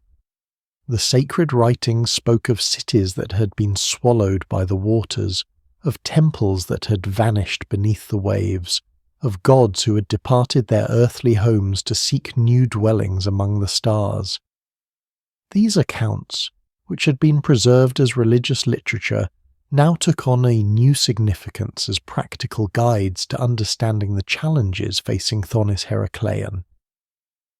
The high priest Kaemwaset, now in his final years of service, spent long hours in the temple library, studying the ancient texts with the help of younger scholars who could still read the oldest forms of hieroglyphic writing. They discovered references to rituals designed to protect cities from the encroaching waters, to ceremonies that could supposedly strengthen the bonds between earth and sea. But even as they explored these ancient solutions, the practical problems of maintaining the city continued to mount. The cost of keeping the harbour navigable, of repairing the damaged temples, of providing fresh water to the population, began to exceed the resources available to the local administration. The city that had once been a major source of revenue for the Ptolemaic kingdom was becoming a financial burden. The younger generation of residents, those who had grown up during the period of instability, began to consider alternatives to remaining in the increasingly precarious city. Some families relocated to Alexandria, where opportunities in the growing metropolis offered compensation for the loss of their ancestral homes. Others moved inland, establishing new communities along the Nile, where the ground was more stable and the water remained fresh. The merchant community, which had been the backbone of the city's economy, faced particularly difficult decisions. The ancient trade routes that had made Thonis-Heracleion prosperous were shifting to accommodate the changing conditions of Mediterranean commerce. The newer ports, with their more modern facilities and more stable foundations, offered advantages that the traditional city could no longer match. Yet the city's religious significance remained powerful, and the great festivals continued to attract pilgrims from across the known world.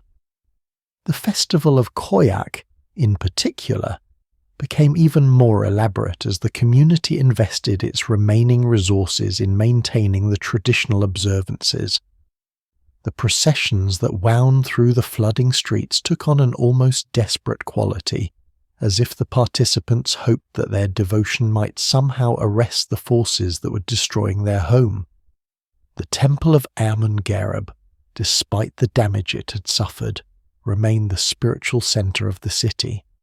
The priests had managed to salvage many of the sacred objects from the ruins of the great statue, and these fragments were incorporated into new ritual configurations that honoured the god while adapting to the changed circumstances. The eternal flame, which had burned continuously for over a millennium, continued to cast its light over the troubled waters. The priests who tended it had developed new techniques for maintaining the flame despite the increased humidity and the occasional flooding of the lower levels of the temple. Their dedication to this sacred duty became a symbol of the city's determination to preserve its spiritual heritage despite the physical challenges it faced. The libraries and schools that had made Thonis-Heracleion a centre of learning worked frantically to preserve their accumulated knowledge. Scribes copied important texts onto new papyrus, while scholars compiled summaries of the city's history and religious traditions. Some of these works were sent to libraries in other cities, ensuring that the intellectual legacy of Thonis-Heracleion would survive even if the city itself did not. The cultural synthesis that had characterized the city's mature period reached its fullest expression during these difficult years. Egyptian and Greek traditions merged in new forms of artistic expression, as artists and writers drew upon both heritage streams to create works that reflected the complex identity of their cosmopolitan community. The poet Apollodorus, who had been born in the city to a Greek father and an Egyptian mother, composed verses that became widely known throughout the Mediterranean world. His work captured the poignant beauty of a city slowly surrendering to the sea, while also celebrating the cultural achievements that had flourished on its slowly sinking foundations. The gradual nature of the city's decline meant that life continued with a strange mixture of normalcy and crisis. Children still played in the streets, though those streets were increasingly prone to flooding. Merchants still conducted business, though they had to adapt to the changing conditions of the harbour. Priests still performed their rituals, though they had to relocate some ceremonies to higher ground. The adaptation process was slow and often painful, but it also demonstrated the resilience of the human spirit. The residents of Thonis-Heracleion found ways to maintain their community bonds and their cultural traditions, even as the physical environment that had shaped their city for centuries continued to change around them. The last great building project undertaken in the city was the construction of a new seawall, designed to protect the most important temples and residential areas from the rising waters. The project required the cooperation of the entire community, as families contributed labour and resources to the common effort. The wall, built from massive blocks of granite, transported from quarries far up the Nile, represented both a practical response to the crisis and a symbolic statement of the city's determination to survive. But even as the seawall rose, the waters continued to encroach. The foundations of the city were settling deeper into the soft sediments, and the sea level itself appeared to be rising. The combination of these factors created a situation that no amount of human effort could ultimately prevent. The high priest Kaemoset died in his sleep on a night when the autumn storms were particularly severe, and his funeral became a city-wide observance that marked the end of an era. His successor, a younger man named Horus-Se-Aset, faced the challenge of maintaining the spiritual life of the community while also dealing with the practical problems of a city in decline. The new high priest brought a different perspective to the crisis. While respecting the traditional approaches that had sustained the city for generations, he also recognized the need for adaptation and change. Under his leadership, the temples began to develop new forms of worship that could be maintained even if the physical structures were lost. The concept of the eternal city took on new meaning as the priests and scholars worked to ensure that the spiritual essence of Thonis-Heracleion would survive even if its physical form was transformed. They developed portable shrines that could be moved to safety, created copies of the most important sacred texts, and established procedures for maintaining the religious traditions in new locations if necessary. The night of the Great Submersion began like any other evening in the life of Thonis-Heracleion. The sun set over the Mediterranean with the same golden radiance that had blessed the city for centuries, and the lighthouse keeper kindled the beacon that guided ships safely to port. In the temples, the priests performed their evening rituals, offering incense and prayers to the gods who had watched over their community through times of prosperity and adversity. But beneath the apparent tranquility, forces were stirring that would transform the city forever. The earth trembled with a different quality than the residents had experienced before. Not the sharp, violent shaking of the earlier earthquakes, but a slow, inexorable movement that seemed to emanate from the very depths of the Mediterranean sea floor. The harbour master, making his final rounds of the day, noticed that the water level in the port was rising more rapidly than the normal tidal patterns could account for. The stone quays that had been built to accommodate the largest vessels were beginning to disappear beneath the encroaching waters. The breakwater, which had protected the harbour for generations, was submerging so gradually that its disappearance was almost imperceptible. In the temple of Amun, the priest who maintained the eternal flame observed that the sacred fire was burning with an unusual intensity, as if the god himself were responding to the crisis that threatened his earthly dwelling. The flame, which had remained steady for over 1,000 years, flickered and danced in patterns that the priest had never seen before, casting shadows that seemed to move independently of the fire that created them. The Great Submersion was not a single catastrophic event, but rather the culmination of a process that had been building for decades. The combination of seismic activity, rising sea levels, and the gradual settling of the city's foundations had created conditions that could no longer be sustained. The limestone bedrock on which Thonis-Heracleion had been built was slowly sinking into the soft sediments of the delta, carrying the city's monuments and structures down with it. The residents who'd remained in the city during its long decline faced the crisis with the stoic acceptance of people who had watched their world change gradually over many years. Some had already moved their most precious possessions to higher ground, while others had made arrangements to relocate to safer cities. But many chose to remain, whether from attachment to their ancestral homes or from a determination to witness the final chapter of their city's history. The process of submersion unfolded over several days, with the water level rising inexorably, despite all human efforts to hold it back. The great seawall that had been built to protect the city proved inadequate against the forces that were now at work. The massive granite blocks that had seemed so permanent began to shift and settle as the foundation beneath them gave way. The lower districts of the city were the first to succumb to the rising waters. The residential areas closest to the harbour, where the merchant families had built their homes and warehouses, gradually disappeared beneath the Mediterranean. The ancient streets that had echoed with the footsteps of traders and pilgrims for centuries became underwater passages that only fish would traverse. The temples, built on slightly higher ground, remained above water longer than the secular buildings.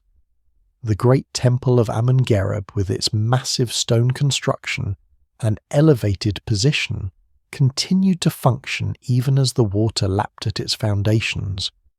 The priests maintained their rituals with increasing urgency, as if their devotion might somehow arrest the forces that were claiming their sacred spaces.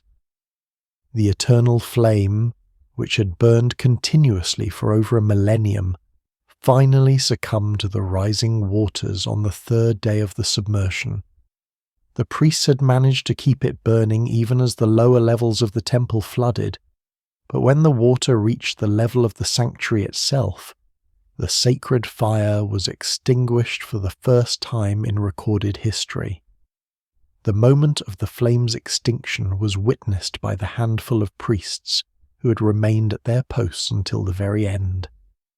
They described it later as a gentle fading rather than a dramatic quenching, as if the god himself had chosen to withdraw his presence from the earthly realm. The last high priest of Thonis-Heracleion, Horus Sa-Aset, gathered the remaining sacred objects and led the final procession from the temple as the waters rose around them. The lighthouse, which had guided ships to safety for centuries, was among the last structures to disappear. Its elevated position allowed it to remain visible even as the rest of the city vanished beneath the waves. The beacon continued to burn for several nights after the submersion, tended by a keeper who had refused to abandon his post. When the lighthouse finally succumbed to the waters, its light was extinguished forever, marking the end of an era in Mediterranean navigation. The submersion of Thonis-Heracleion was witnessed by several ship captains who'd been attempting to reach the harbour when the final phase of the disaster unfolded. Their accounts, preserved in the records of other Mediterranean ports, describe the surreal sight of a city slowly sinking into the sea, its buildings disappearing one by one beneath the waves until only the tops of the tallest structures remained visible. The last visible remnant of the city was the great statue of Heracleion that had stood in the central square, its head remaining above water for several days after the rest of the city had vanished. The statue seemed to stand guard over the submerged ruins, a final sentinel watching over the lost city. When it too finally disappeared, the transformation was complete. The site where Thonis-Heracleion had flourished for over 1,000 years became a bay of unusual depth, its waters mysteriously calm despite the storms that periodically swept the Mediterranean. The local fishermen who worked the area reported strange currents and unexpected depths, but few suspected that beneath the waves lay the remains of one of the ancient world's greatest cities. The survivors of the submersion, scattered across the Mediterranean world, carried with them the memory of their lost home and the cultural traditions that had flourished there. Some settled in Alexandria, where they established new communities that preserved elements of their heritage. Others travelled to distant lands, spreading the knowledge and customs of Thonis-Heracleion to places where they had never been known before. The religious artifacts that had been rescued from the temples were distributed among various sacred sites across Egypt and the Mediterranean. The sacred texts were copied and preserved in libraries from Athens to Rome, ensuring that the intellectual legacy of the city would survive even though its physical form had been lost. The priests who had served in the temples found new positions in other religious centres, carrying with them the ritual knowledge and ceremonial traditions that had been developed over centuries. The merchants who had conducted business in the great port established new trade networks that connected the cities where they had taken refuge. The skilled craftsmen who had created the beautiful objects for which Thonis-Heracleion was famous continued to practice their trades in new workshops, training apprentices who would carry forward the artistic traditions of the lost city. The cultural synthesis that had characterized the mature period of Thonis-Heracleion influenced the development of Hellenistic civilization throughout the Mediterranean world. The blending of Egyptian and Greek traditions that had occurred in the city became a model for cultural integration that was adopted in other cosmopolitan centers. The philosophical and religious ideas that had been developed in the city's schools and temples continued to influence thinkers and spiritual leaders for generations to come. The memory of Thonis-Heracleion was preserved in the works of ancient historians and geographers who recorded its history and described its cultural achievements. This city became a symbol of the impermanence of human achievement and the power of natural forces to transform the world. Poets and writers drew upon the story of the lost city to create works that explored themes of loss, transformation, and the enduring nature of human culture. The submersion of Thonis-Heracleion marked the end of an era in Egyptian history, but it also represented a beginning. The dispersal of the city's population and culture contributed to the cosmopolitan character of the Hellenistic world, helping to create the multicultural civilization that would dominate the Mediterranean for centuries to come. The city's legacy lived on in the hearts and minds of those who had called it home, and in the cultural traditions that continue to flourish in new forms and new locations. As the years passed and the memory of the living city faded, Thonis-Heracleion became a legend, a story told by old sailors and preserved in ancient texts. The site of the city became a mystery, its location forgotten as the coastline changed and new ports were established. The great city that had once been the gateway to Egypt became a name in ancient books, its physical reality hidden beneath the waves where it would remain undisturbed for over 2 millennia. The waters rose not with the fury of a storm, but with the patience of eternity itself. What had begun as subtle shifts in the harbour's depth became an inexorable tide that would claim not just buildings and streets, but the very memory of a civilization that had stood as gateway between worlds for over 1,000 years. In the final decades of Thonis-Heracleion's existence above the waves, the city's inhabitants had grown accustomed to the gradual changes. The great temple of Amun, once set back from the waterline by hundreds of meters, now found its foundation stones lapped by the Mediterranean waters during the highest tides. The merchants' quarter, where Greek and Egyptian traders had once haggled over precious goods from across the known world, had been slowly abandoned as building after building succumbed to the rising waters and the softening ground beneath. The priest of Khnum had been among the first to recognize the signs. Their sacred Nilometer, which had measured the life-giving floods of the Nile for centuries, began to register not just the river's annual rise and fall, but the steady infiltration of seawater into the very foundations of their sacred precinct. The brackish mixture that resulted spoke of a fundamental change in the relationship between land and water, between the eternal and the temporal. As the 7th century after Christ dawned, the last inhabitants of Thonis-Heracleion made their final preparations. Families that had lived in the same houses for generations carefully selected what they could carry. The massive stone statues of pharaohs and gods, too heavy to move, were left to stand as silent witnesses to whatever fate awaited them. The great harbour installations, the quays and warehouses that had made the city wealthy, were gradually abandoned to the encroaching waters.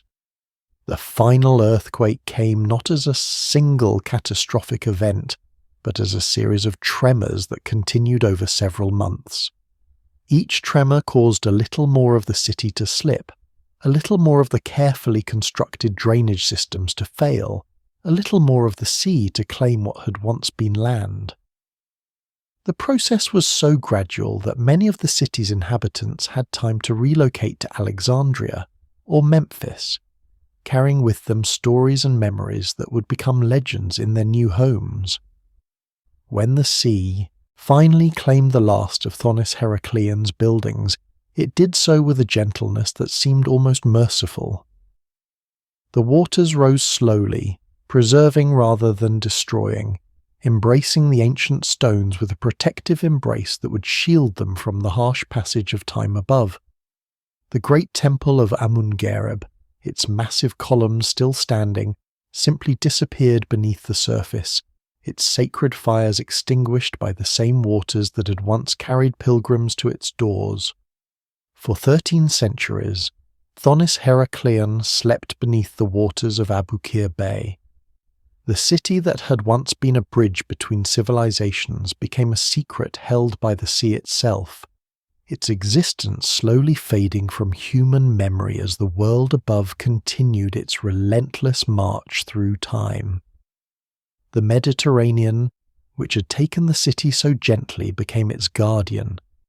The waters that covered the ruins were neither too deep nor too shallow, neither too warm nor too cold. They created a perfect environment for preservation, a liquid amber that held the city's remains in a state of suspended animation. The salt water, which might have been expected to corrode and destroy, instead formed a protective barrier against the kinds of decay that would have claimed a land-based site. In the depths, the city took on a new kind of life. Schools of fish made their homes in the spaces between fallen columns. Sea plants grew in the shadows of ancient doorways, their fronds swaying in the gentle currents like the temple banners that had once hung in the same spaces. The harbour that had once seen the arrival of ships from Cyprus and Greece now welcomed different kinds of visitors: dolphins and sea turtles, rays and countless species of fish that found shelter in the underwater ruins. The great statue of Hapi, the god of the Nile flood, lay toppled on its side, its massive form creating a reef that attracted marine life from across the eastern Mediterranean. The granite god, who had once blessed the annual flooding that brought fertility to Egypt, now provided a different kind of blessing, a home for the creatures of the sea. Around his prostrate form, coral began to grow, creating a living crown that transformed the ancient deity into something entirely new. The inscriptions on the statue's base, carved in hieroglyphs that proclaimed the god's eternal power, remained perfectly preserved beneath their coating of marine growth. The ancient Egyptian words, speaking of floods and fertility, of the eternal cycle of death and rebirth, took on new meaning in their underwater home. The floods they celebrated had indeed come, but not in the way their creators had intended. Throughout the submerged city, similar transformations were taking place. The temple of Amun, its great hall now filled with seawater instead of incense smoke, became a cathedral for different kinds of worship. The columns that had once supported the ceiling now supported entire ecosystems.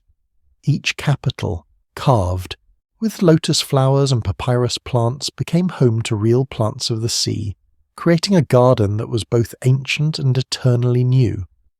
The priest quarters, where generations of holy men had studied the mysteries of the divine, became mysteries themselves. The rooms where sacred texts had been copied and preserved now held only the gentle currents that carried sand and sediment through doorways that had once been guarded by massive wooden doors. The libraries, where the wisdom of ages had been stored, were now filled with the accumulated wisdom of the sea itself. In the merchants' quarter, the houses that had once sheltered families from across the ancient world stood empty but intact. The Mediterranean had filled their rooms with a different kind of life, the slow, patient life of the deep. In kitchens where meals had been prepared for Greek merchants and Egyptian priests, sea anemones now spread their tentacles, feeding on the microscopic life that drifted through the water. The great harbour, which had once been filled with the sounds of commerce and conversation, now knew only the muffled sounds of the underwater world, the cries of seabirds, the shouts of sailors, the creak of wooden ships. All were replaced by the gentle sound of water moving through stone passages, the soft whisper of sand settling in corners, the distant songs of whales passing through the deeper waters beyond the bay. Above the sleeping city, the surface of the Mediterranean showed no sign of the wonders below. Fishermen cast their nets in the same waters where ancient merchants had once docked their ships, unaware that they were sailing over a civilization that had once been the envy of the ancient world. The waves that lapped against the modern shoreline of Egypt carried no hint of the temples and palaces that lay beneath their surface. Time passed differently in the underwater city. The daily rhythm of sunrise and sunset, which had governed life in ancient Thonis-Heracleion, was replaced by the gentler rhythm of the tides. The seasonal changes that had brought the annual flood, the planting and harvest, the festivals and ceremonies, were replaced by the slower seasonal changes of the sea, the migration of fish, the flowering of sea plants, the gradual shift of currents that brought different kinds of nutrients to different parts of the bay. The city's clocks, if they could be called that, were now kept by the creatures of the sea. The daily vertical migrations of plankton and small fish created a rhythm as regular as any temple bell. The seasonal arrival of certain species of fish, the breeding cycles of the various marine animals that had made their homes in the ruins, the annual appearance of sea turtles who had learned to navigate by the ancient landmarks. All of these became the new timekeepers of Thonis-Heracleion. While Thonis-Heracleion slept beneath the waves, the world above continued its transformation. The Roman Empire, which had been the dominant power during the city's final centuries, crumbled and fell. The Byzantine Empire rose in its place, followed by the Arab conquest of Egypt in 641 CE. Each new civilization brought its own language, its own customs, its own understanding of the world. The memory of Thonis-Heracleion began to fade with each passing generation. The traders who had known the city's harbours died, and were replaced by new merchants who knew only Alexandria and the other ports that had risen to prominence after the great city's disappearance. The priests who had served in its temples took their knowledge with them to the grave, and the sacred texts that might have preserved the city's story were lost or destroyed in the various conquests and upheavals that swept through Egypt. In the great library of Alexandria, scholars might have found references to the city in ancient texts, but Alexandria itself was subject to the same forces of change and destruction that had claimed Thonis-Heracleion. The library's collection was gradually dispersed, its scrolls and codices scattered to the winds of war and religious upheaval. The careful records that Egyptian and Greek historians had kept of the city's importance were lost along with so much other knowledge from the ancient world. The Greek historian Herodotus, who had written about Thonis-Heracleion in his histories, was still read by scholars, but his references to the city began to seem increasingly mysterious. Without the physical evidence of the city itself, without the harbour installations and temple complexes that had once made its importance obvious, Herodotus's descriptions began to seem like the exaggerations of a storyteller rather than the observations of a careful historian. Medieval Arab historians, who had access to many texts that would later be lost, occasionally mentioned the city in their geographical works.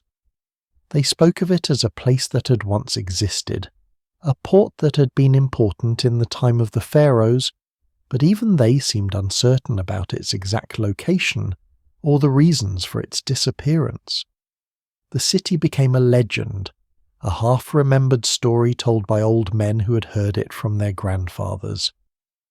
The Crusades brought European scholars back into contact with the ancient learning of Egypt and the Near East, but by then the knowledge of Thonis-Heracleion had been filtered through so many sources, translated and retranslated so many times, that it had become little more than a name in ancient texts. The city that had once been a crossroads of civilizations had become a footnote in the margins of history. During the Renaissance, when European scholars began to take a new interest in the ancient world, they found reference to Thonis-Heracleion in the works of classical authors, but these references seemed to point to a city that had simply vanished without a trace. Some scholars speculated that it might have been destroyed by earthquakes or war, while others suggested that it had never existed at all, that it was a confusion of names or a misreading of ancient texts. The discovery of the Rosetta Stone in 1799 and the subsequent decipherment of hieroglyphics by Jean-François Champollion opened new possibilities for understanding Egypt's ancient past. But even these developments did not immediately shed light on the mystery of Thonis-Heracleion. The inscriptions that archaeologists began to read spoke of many ancient cities and sacred sites, but the great port city remained frustratingly elusive. Throughout the 19th and early 20th centuries, archaeologists working in Egypt made spectacular discoveries. The tomb of Tutankhamun, the temples of Abu Simbel, the ancient city of Akhetaten. All of these finds captured the public imagination and added to the growing understanding of ancient Egyptian civilization. But Thonis-Heracleion remained hidden, its very existence a matter of scholarly debate. Some Egyptologists argued that the city described by Herodotus was simply an ancient name for Alexandria, or perhaps for Memphis. Others suggested that it might have been located at one of the other known sites in the Nile Delta. The idea that an entire city might lie beneath the waters of the Mediterranean seemed too fantastic to be taken seriously, despite the clear evidence from ancient sources that such a city had once existed. The development of underwater archaeology in the mid-20th century opened new possibilities for exploration, but the Mediterranean off the coast of Egypt was not initially a priority for researchers. The waters were murky, the currents were unpredictable, and the political situation in the region made long-term archaeological projects difficult to organize. The sleeping city continued to wait beneath the waves, its silence unbroken after more than a millennium. Meanwhile, the Bay of Abukir, where Thonis-Heracleion lay hidden, had become known for entirely different reasons. It was here that Lord Nelson had defeated the French fleet in 1798, in the Battle of the Nile. The waters that covered the ancient city had witnessed one of the most decisive naval battles of the Napoleonic Wars, but the sailors who fought and died in those waters had no idea that they were floating above the remains of a civilization that had once connected the ancient world. Local fishermen, who had worked these waters for generations, sometimes brought up strange objects in their nets, pieces of carved stone, fragments of pottery, occasionally even small statues. These artifacts were curiosities, perhaps ancient but without context or meaning.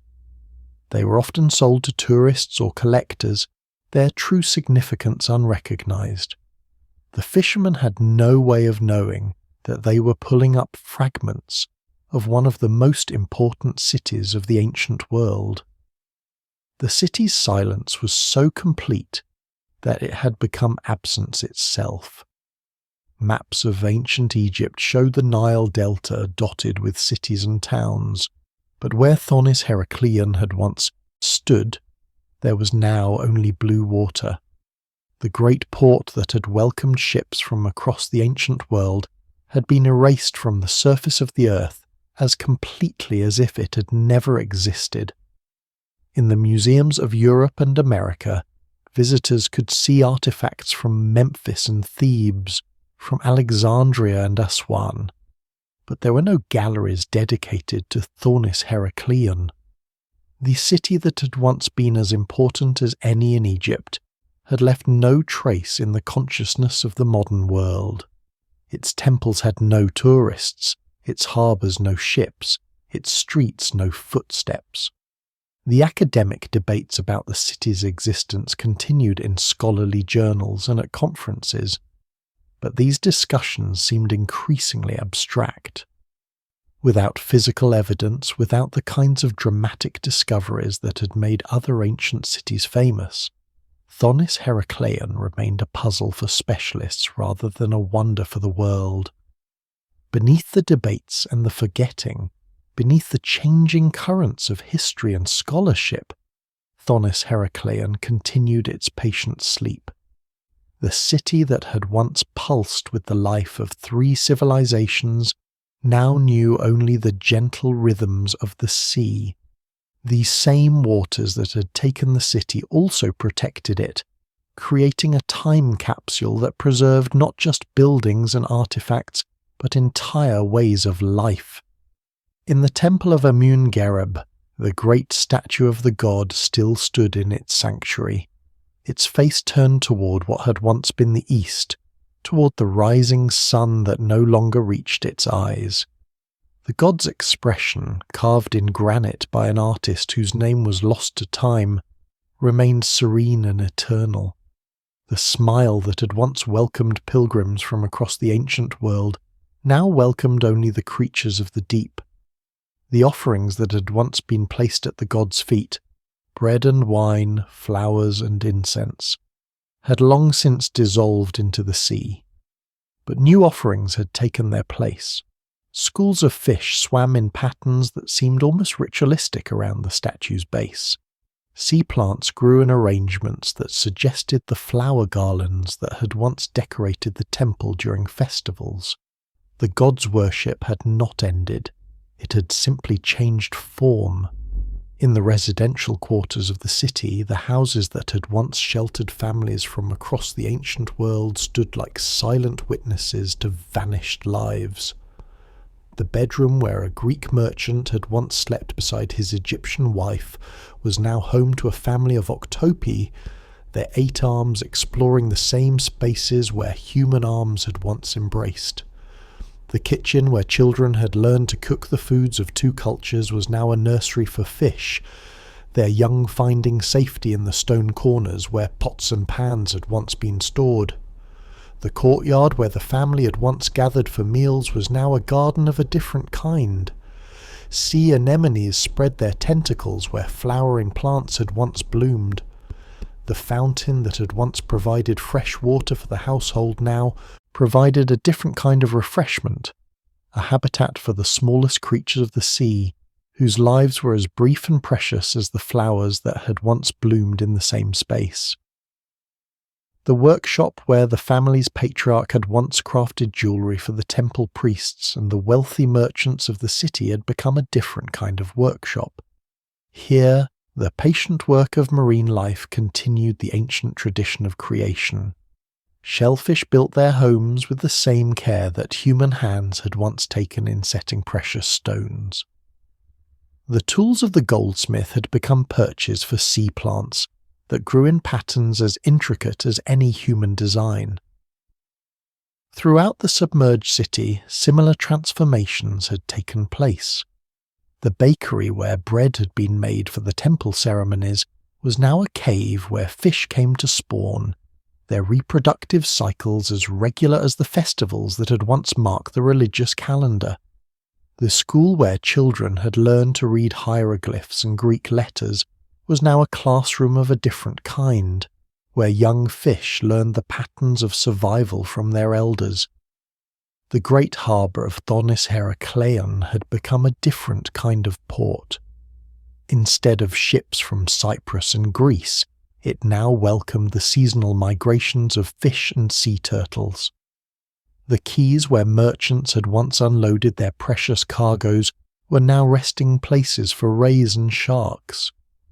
The warehouses where goods from across the ancient world had been stored were now caves where the treasures of the sea were kept safe. The lighthouse that had once guided ships safely into the harbour had become a different kind of beacon. Its stone structure, though long since toppled, still served as a landmark for the creatures of the sea. Fish used its fallen blocks to navigate the underwater landscape, just as ships had once used its light to find their way home. The customs house, where officials had once recorded the arrival of goods from across the ancient world, had become a record of a different kind. The layers of sediment that had accumulated in its rooms told the story of the sea's changing seasons, just as the papyrus scrolls had once told the stories of human commerce. In the deepest parts of the harbour, where the largest ships had once anchored, the water was still and dark. Here, the pressure was greatest, the currents gentlest. It was here that the most delicate artifacts had come to rest, The painted pottery that had once graced the tables of the wealthy, the jewellery that had once adorned the necks of priests and priestesses, the ceremonial objects that had once been used in the most sacred rituals. These treasures lay scattered across the harbour floor like fallen stars, their beauty hidden but not lost. The paint on the pottery had faded but not disappeared entirely. The gold in the jewellery had not tarnished, protected by the same waters that had claimed it. The ceremonial objects retained their sacred power, though the ceremonies for which they had been created were no longer remembered by any living soul.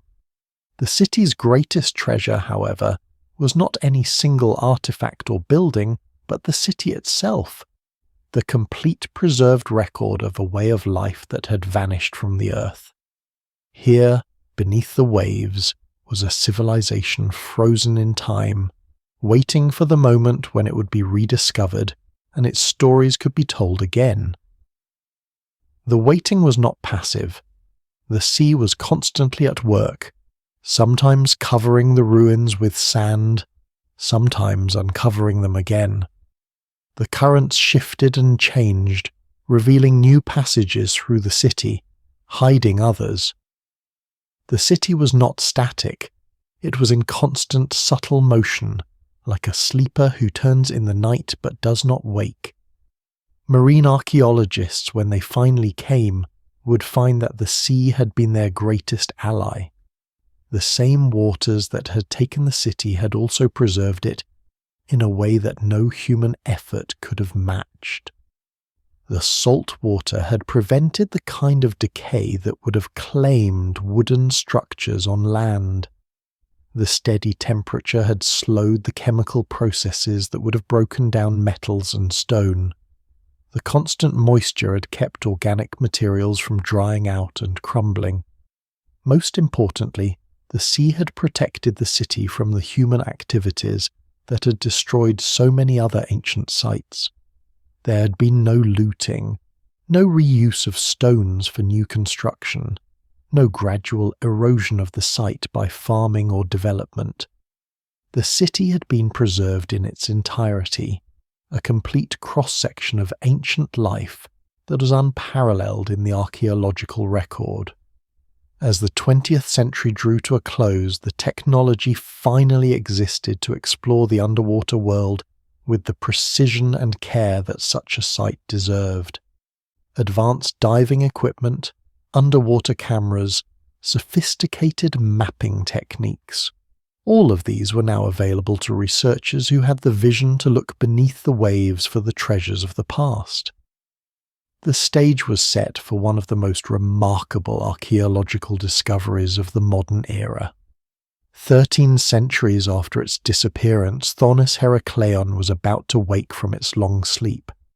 The city that had been forgotten by the world above was about to remember itself, and in doing so to help the world remember what it had lost when the waters rose and the great port city slipped beneath the waves. But until that moment of awakening, the city continued its patient vigil beneath the Mediterranean. The temples kept their silent worship, the houses sheltered their marine inhabitants, the harbour welcomed its seasonal visitors. The great statue of Hapi continued to bless the waters that had claimed his city, his granite face turned toward a surface he could no longer see, his arms raised in eternal benediction over the sea that had become his temple. In the depths of Abukir Bay, where the currents were gentlest and the water was deepest, the heart of Thonis-Heracleion beat with the rhythm of the tides. The city that had once been a bridge between worlds had become a world unto itself, a realm where the past and present existed in perfect harmony, where the ancient and the eternal had found their final, perfect home. The silence was not empty but full of memory, full of possibility, full of the patient hope that someday, somehow, the stories that slept beneath the waves would find their way back to the surface, back to the world of air and light, back to the realm of human memory where they belonged. That day was coming, though the sleeping city could not know it. The 21st century would bring new technologies, new understanding, new possibilities for exploration. The same human curiosity that had once filled the city's harbours with ships from across the ancient world would soon turn its attention to the mystery of the lost city itself. But for now, in the eternal present of the deep, Thonis-Heracleion continued its dream, a dream in which the past had become the future, in which loss had become preservation, in which the ending had become a new beginning. The waters that had taken the city had also given it immortality, and in that immortality the city waited, patient as the sea itself, for the moment when it would rise again, not from the depths, but into the light of human understanding. The marine archaeologist's trained eye caught something extraordinary in the sediment patterns. What appeared to be natural formations on the sonar readings revealed themselves as the geometric precision of human construction. Stone blocks, perfectly carved and fitted, emerged from their sandy shroud like sleeping giants, awakening to the touch of modern technology. Each artifact that surfaced from the depths carried with it a story spanning millennia. Golden jewellery, its surface barely tarnished by centuries beneath the waves, spoke of wealthy merchants who once walked cobblestone streets that now lay 40 feet below. Bronze mirrors, their reflective surfaces dulled but intact, had once shown the faces of priests and priestesses who served in temples now home only to curious fish and swaying seaweed. The discovery of coins proved particularly revelatory. Stamped with the faces of Ptolemaic rulers and inscribed with Greek text, they confirmed what ancient historians had written, but what the modern world had begun to doubt. Here was tangible proof that Thonis-Heracleion had not been merely a figment of classical imagination, but a real place where real people had lived, worked, and worshipped. Among the most significant finds were the temple foundations themselves. The sacred precinct of Amun, once the spiritual heart of the city, revealed its secrets grain by grain. Massive stone blocks, some weighing several tons, had been arranged with mathematical precision to create a complex that would have rivaled any temple in Memphis or Thebes. The discovery of votive offerings, small bronze figurines, ceramic vessels, and inscribed tablets painted a picture of continuous religious activity spanning centuries. The hieroglyphic inscriptions found throughout the site became windows into daily life in ancient Thonis-Heracleion. Stone stelae, their surfaces covered with carefully carved symbols, told stories of religious festivals, royal decrees, and commercial transactions. One particularly significant find was a trilingual decree, similar to the famous Rosetta Stone, bearing the same text in hieroglyphic, Demotic, and Greek scripts. This decree, dating to the reign of Ptolemy III, established the religious protocols for the annual festival of Amun. It detailed the procession route through the city, the offerings to be made at each shrine, and the responsibilities of various priestly orders. Reading these ancient words carved in stone over 2 millennia ago, archaeologists could almost hear the chanting of priests and the rhythmic beat of ceremonial drums echoing through the underwater silence. Other inscriptions revealed the multicultural nature of the city's population. Greek merchants had left their marks on warehouse walls, recording shipments of grain, wine, and luxury goods. Egyptian craftsmen had signed their works with proud hieroglyphic signatures. Even traces of Phoenician and Aramaic script appeared on pottery shards, evidence of the far-reaching trade networks that had made Thonis-Heracleion a cosmopolitan centre of the ancient world. The excavation of the harbour area yielded perhaps the most poignant discoveries. Anchors of various sizes and designs told the story of countless ships that had found safe harbour here. Lead anchor stocks bore the names of vessels and their home ports: Alexandria, Rhodes, Carthage, and dozens of other cities around the Mediterranean. Each anchor represented a journey, a cargo, a crew that had trusted their lives to the protection of Thonis-Heracleion's sheltered waters. Wooden ship timbers, preserved in the anaerobic conditions of the seabed, revealed the sophisticated shipbuilding techniques of the ancient world. The remains of at least 70 vessels were identified, ranging from small fishing boats to massive grain carriers. Some ships appeared to have been deliberately sunk, perhaps as part of harbour defences or to create artificial reefs. Others showed signs of having been caught in sudden storms, their crews unable to escape the harbour before the city's final submersion. The personal artefacts discovered in the ruins told intimate stories of the people who had called Thonis-Heracleion home. Gold jewellery, its craftsmanship rivaling the finest examples from Alexandria, spoke of wealthy families who had prospered from the city's trade connections. Delicate earrings, intricate bracelets, and ornate rings bore witness to the refined tastes of the urban elite. But it was the everyday objects that perhaps painted the most vivid picture of life in the ancient city. Ceramic oil lamps, their wicks long since dissolved, had once illuminated evening gatherings in private homes. Cooking pots, their surfaces blackened by countless meals, spoke of families gathering around hearth fires. Children's toys, small clay figurines, bronze tops, and gaming pieces reminded excavators that this lost city had once echoed with the laughter of young voices. Religious artifacts formed a particularly rich category of finds. Bronze incense burners, their surfaces decorated with scenes of gods and goddesses, had once filled temple courtyards with fragrant smoke. Limestone offering tables, worn smooth by centuries of use, bore the traces of countless sacrifices.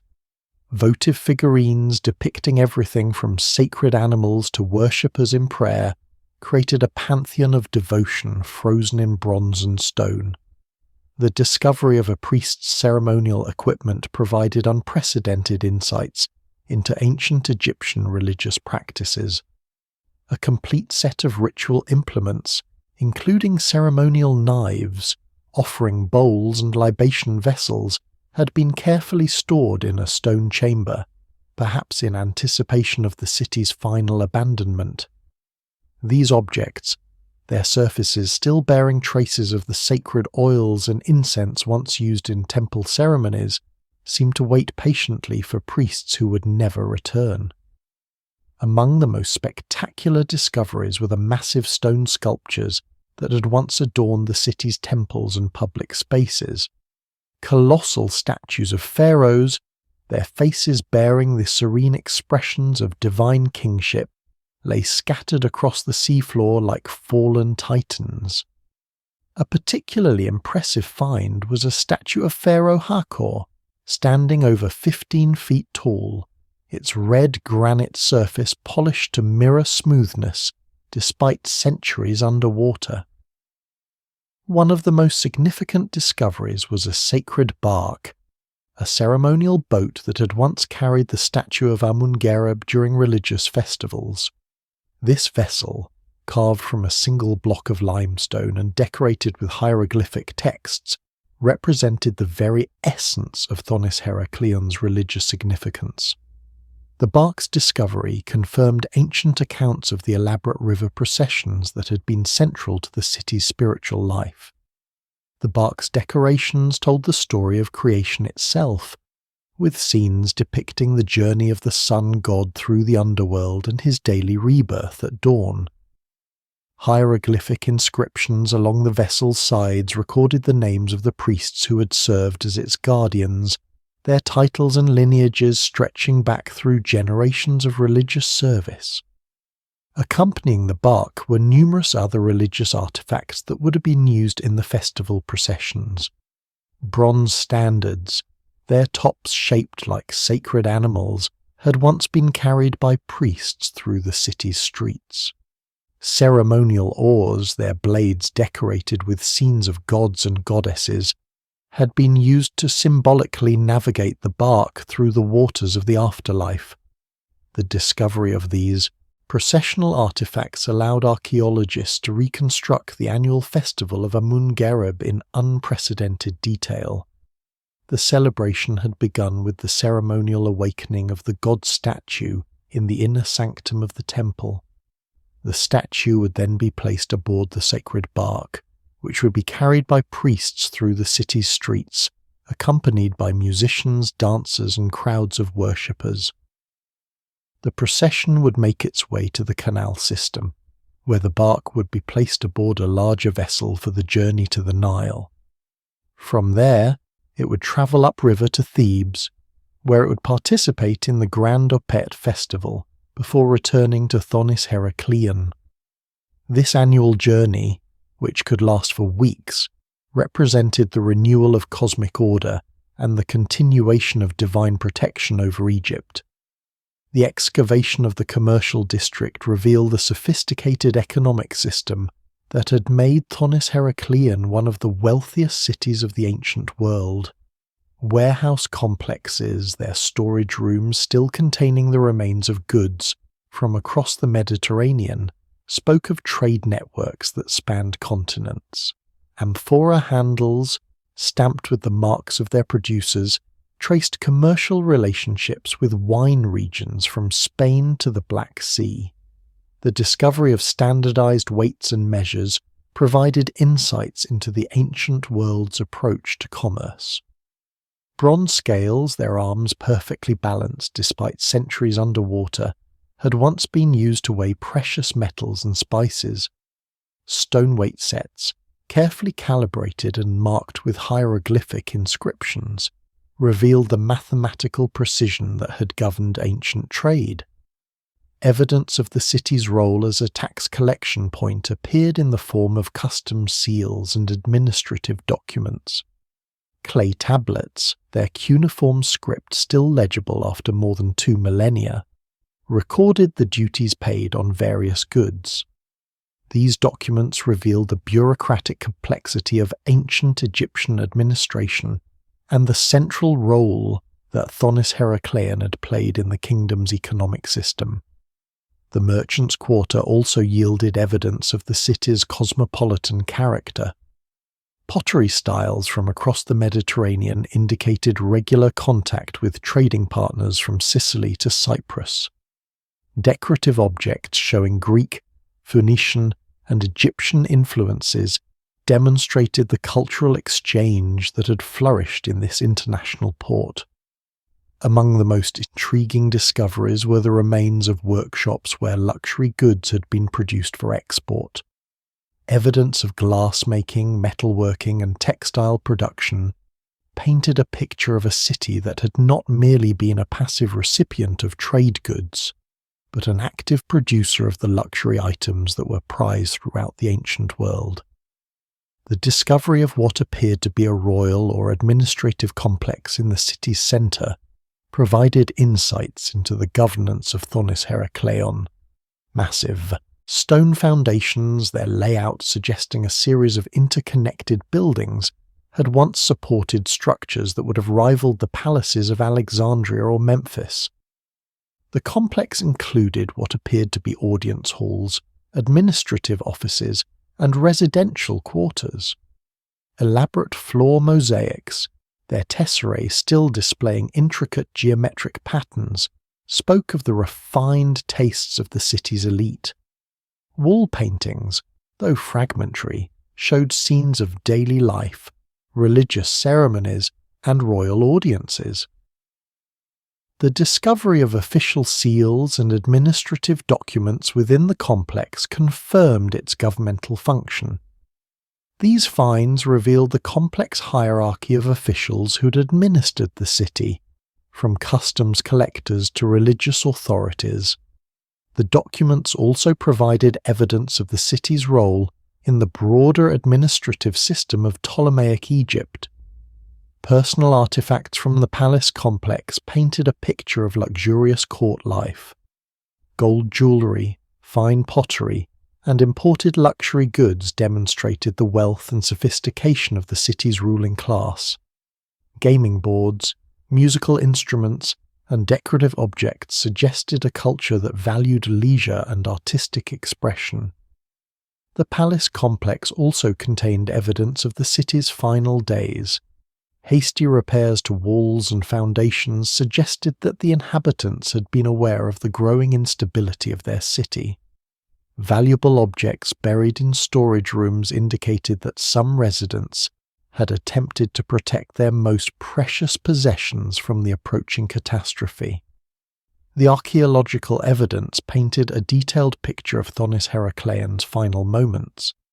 Rather than a single catastrophic event, the city's destruction appeared to have been a gradual process that unfolded over several decades. Geological analysis of the sediment layers revealed a series of earthquakes, each one causing further subsidence and bringing the city closer to its inevitable fate. The evidence suggested that the final submersion had occurred during the winter months when storm surges from the Mediterranean would have been at their most powerful. The positioning of artifacts and the distribution of debris indicated that the city had been struck by a series of massive waves that had swept through the streets, carrying away everything in their path. Human remains, though rare, provided poignant evidence of the city's final hours. Skeletons found in defensive positions suggested that some residents had attempted to protect their homes and families from the encroaching waters.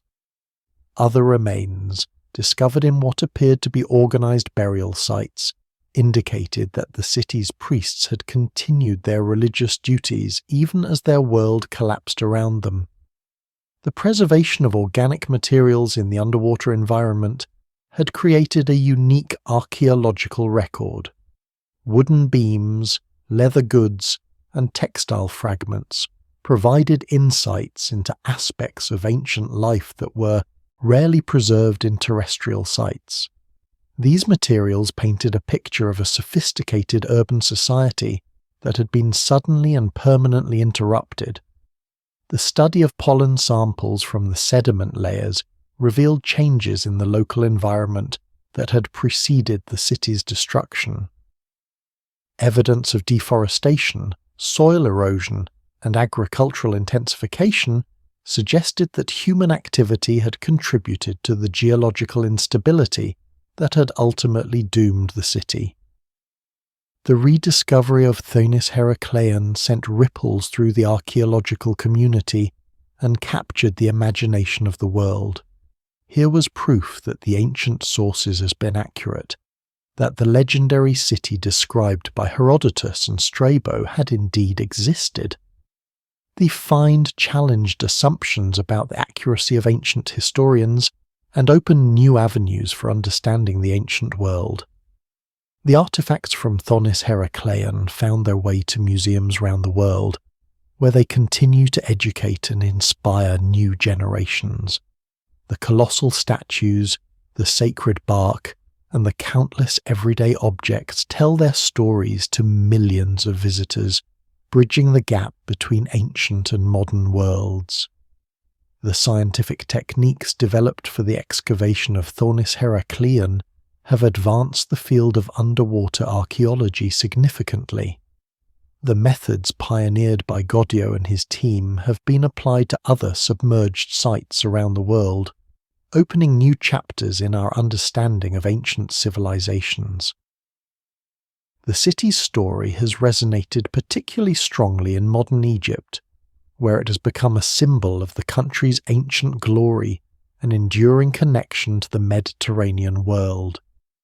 the discovery has contributed to a renewed interest in Egypt's Ptolemaic period and the multicultural civilization that flourished during this era. For the local communities along the Egyptian coast, the discovery has brought both pride and opportunity. The site has become a destination for underwater tourism, bringing visitors from around the world to experience the wonder of the submerged city. This has created new economic opportunities while also raising awareness of the need to protect Egypt's underwater cultural heritage. The excavation of Thonis-Heracleion continues to this day, with each diving season bringing new discoveries and insights. The site is so vast and so rich in artifacts that archaeologists estimate it will take decades to fully explore. Each season's work reveals new aspects of the city's life, from the grandest temples to the humblest workshops. Recent discoveries have included evidence of earlier settlement phases, pushing the city's origins back even further into antiquity. These finds suggest that Thonis-Heracleion had been an important site long before the Ptolemaic period, possibly dating back to the early Pharaonic era. The ongoing research has also revealed the extent of the city's connections with other Mediterranean civilizations. Trade goods and cultural artifacts demonstrate that Thonis-Heracleion had been a crucial link in the network of commerce and cultural exchange that had bound the ancient world together. Advanced imaging techniques have allowed archaeologists to map the city's layout with unprecedented precision. These maps reveal a carefully planned urban environment, with distinct quarters for different activities and a sophisticated infrastructure that had supported a population of tens of thousands. The study of the city's environmental context has provided new insights into ancient climate and sea level changes. This research has implications far beyond archaeology, contributing to our understanding of how coastal civilizations have adapted to environmental change throughout history. As the years pass and the excavation continues, Thonis-Heracleion has taken on a significance that extends far beyond its archaeological importance. The city has become a metaphor for the impermanence of human achievement and the eternal power of the sea. Its story resonates with modern concerns about climate change and rising sea levels, serving as a reminder that even the mightiest civilizations are vulnerable to the forces of nature. The city's underwater preservation has created a unique form of immortality. While the ancient residents of Thonis-Heracleion could never have imagined that their city would survive intact beneath the waves, the very disaster that destroyed their world has ensured that their story would be told with unprecedented clarity 2 millennia later. The artifacts from the city speak across the centuries with remarkable eloquence. The golden jewellery still gleams with the pride of its ancient owners. The temple inscriptions still proclaim the glory of forgotten gods. The humble household objects still bear witness to the daily rhythms of family life. In their silent testimony, the people of Thonis-Heracleion achieve a form of resurrection, their voices heard once again in the modern world. The city's religious significance has also found new expression in the modern world. The sacred bark of Amun, once carried in procession through the streets of the living city, now rests in museum galleries where it continues to inspire awe and reverence. The god's journey through the underworld, depicted in the bark's decorations, has become a metaphor for the city's own passage through death to rebirth. Scholars continue to study the implications of the city's discovery for our understanding of ancient Egyptian religion, politics, and society. The multicultural nature of Thonis-Heracleion has provided new insights into the Ptolemaic period and the complex interactions between Greek and Egyptian civilizations. The city's story has also captured the imagination of artists, writers, and filmmakers who have found in its watery grave a powerful symbol of lost civilizations and the mysteries that lie hidden beneath the waves. From documentary films to historical novels, the story of Thonis-Heracleion continues to inspire new generations of storytellers. For the communities of marine archaeologists and underwater explorers, Thonis-Heracleion represents the pinnacle of their profession. The site has demonstrated the extraordinary potential of underwater archaeology to reveal aspects of the ancient world that would otherwise remain forever hidden. It has shown that the ocean floor is not merely a graveyard of lost civilizations, but a vast archive of human history waiting to be explored. The conservation challenges posed by the site have also advanced the field of underwater heritage protection. The development of new techniques for preserving and displaying underwater artifacts has benefited archaeological sites around the world. The ethical questions raised by the excavation have contributed to important discussions about the responsibilities of archaeologists and the rights of local communities. As research continues and new discoveries emerge, Thonis-Heracleion remains a living testament to the power of human curiosity and the enduring importance of the past. The city that once stood as a bridge between Egypt and the Mediterranean world now serves as a bridge between the ancient world and our own, reminding us that human civilization is both fragile and eternal, capable of both destruction and remarkable preservation. Now, as the final grains of sand settle back into their eternal dance around the ruins of Thonis-Heracleion, the story reaches its quiet conclusion. The city that once echoed with the calls of merchants, the chanting of priests, and the laughter of children has found its voice again in the whispered discoveries of modern archaeology. Each artifact that rises from the depths carries with it the weight of memory, the substance of dreams that refuse to dissolve.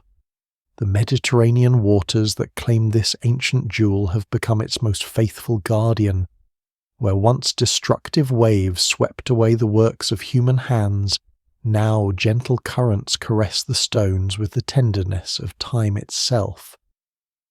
The sea that seemed to spell the end of Thonis-Heracleion has instead become the author of its immortality, preserving in its depths what the surface world had forgotten.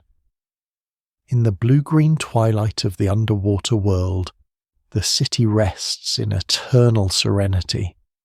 Fish swim through temple doorways where priests once walked. Seaweed sways in rhythms that echo the long silent temple bells. The sacred bark that once carried the god through streets of celebration now navigates currents of memory, its journey transformed from ritual to myth to rediscovered truth. The colossal statues that once gazed out over bustling harbours now watch over schools of fish and passing divers. Their stone faces, worn smooth by centuries of tidal caresses, still bear the serene expression of divine kingship. They are no longer guardians of a living city, but sentinels of memory, standing watch over the dreams of a civilization that refused to die. Above, where the ancient city once stood proud beneath Egyptian skies, the Mediterranean continues its eternal dance. Waves that have no memory of the disaster they once brought now catch the light of the same sun that once blessed the temples of Amun. The horizon stretches unbroken, offering no hint of the wonders that lie beneath. But in the depths, where darkness holds no terror and silence speaks louder than words, Thonis-Heracleion continues its patient vigil. The city waits, not for resurrection, but for understanding. It waits for each new generation to discover that the past is not lost, but merely sleeping in the depths of time. And so the story ends as it began, with water and wonder, with the eternal mystery of what lies beneath the surface of things. The lost city of Thonis-Heracleion has taught us that nothing truly disappears, that the sea remembers what the land forgets, and that in the depths of our oceans lie the depths of our history, waiting patiently for the day when human curiosity will bring them back to light. In the end, perhaps this is the greatest treasure that Thonis-Heracleion has given us, the knowledge that every ending is also a beginning, that every loss contains within it the seed of rediscovery, and that the stories we tell about the past are really stories we tell about ourselves. The city sleeps on, cradled in the arms of the sea, dreaming dreams that span millennia and whispering secrets that only the waves can hear. The waters remember, the stones remember, and now, because of the courage of those who dared to dive into the depths of both ocean and time, we remember too. Thonis-Heracleion lives on, not as a lost city, but as a found truth, a recovered dream, an eternal reminder that the greatest discoveries often lie not in the heavens above, but in the depths below, where water and time conspire to preserve the most precious gift of all, the story of who we were and who we might yet become. Thank you for joining this journey through the depths of time to the lost city of Thonis-Heracleion. If these ancient waters have stirred something in your soul, if the whispers of the past have found their way to your heart, please take a moment to like this video, share it with fellow travelers of history, and subscribe to our channel. Let us continue to explore the depths of human story together, one ancient mystery at a time. Until our next journey into the eternal past, may you find peace in the knowledge that some things, once lost, can be found again, and some stories, once silenced, can speak across the ages.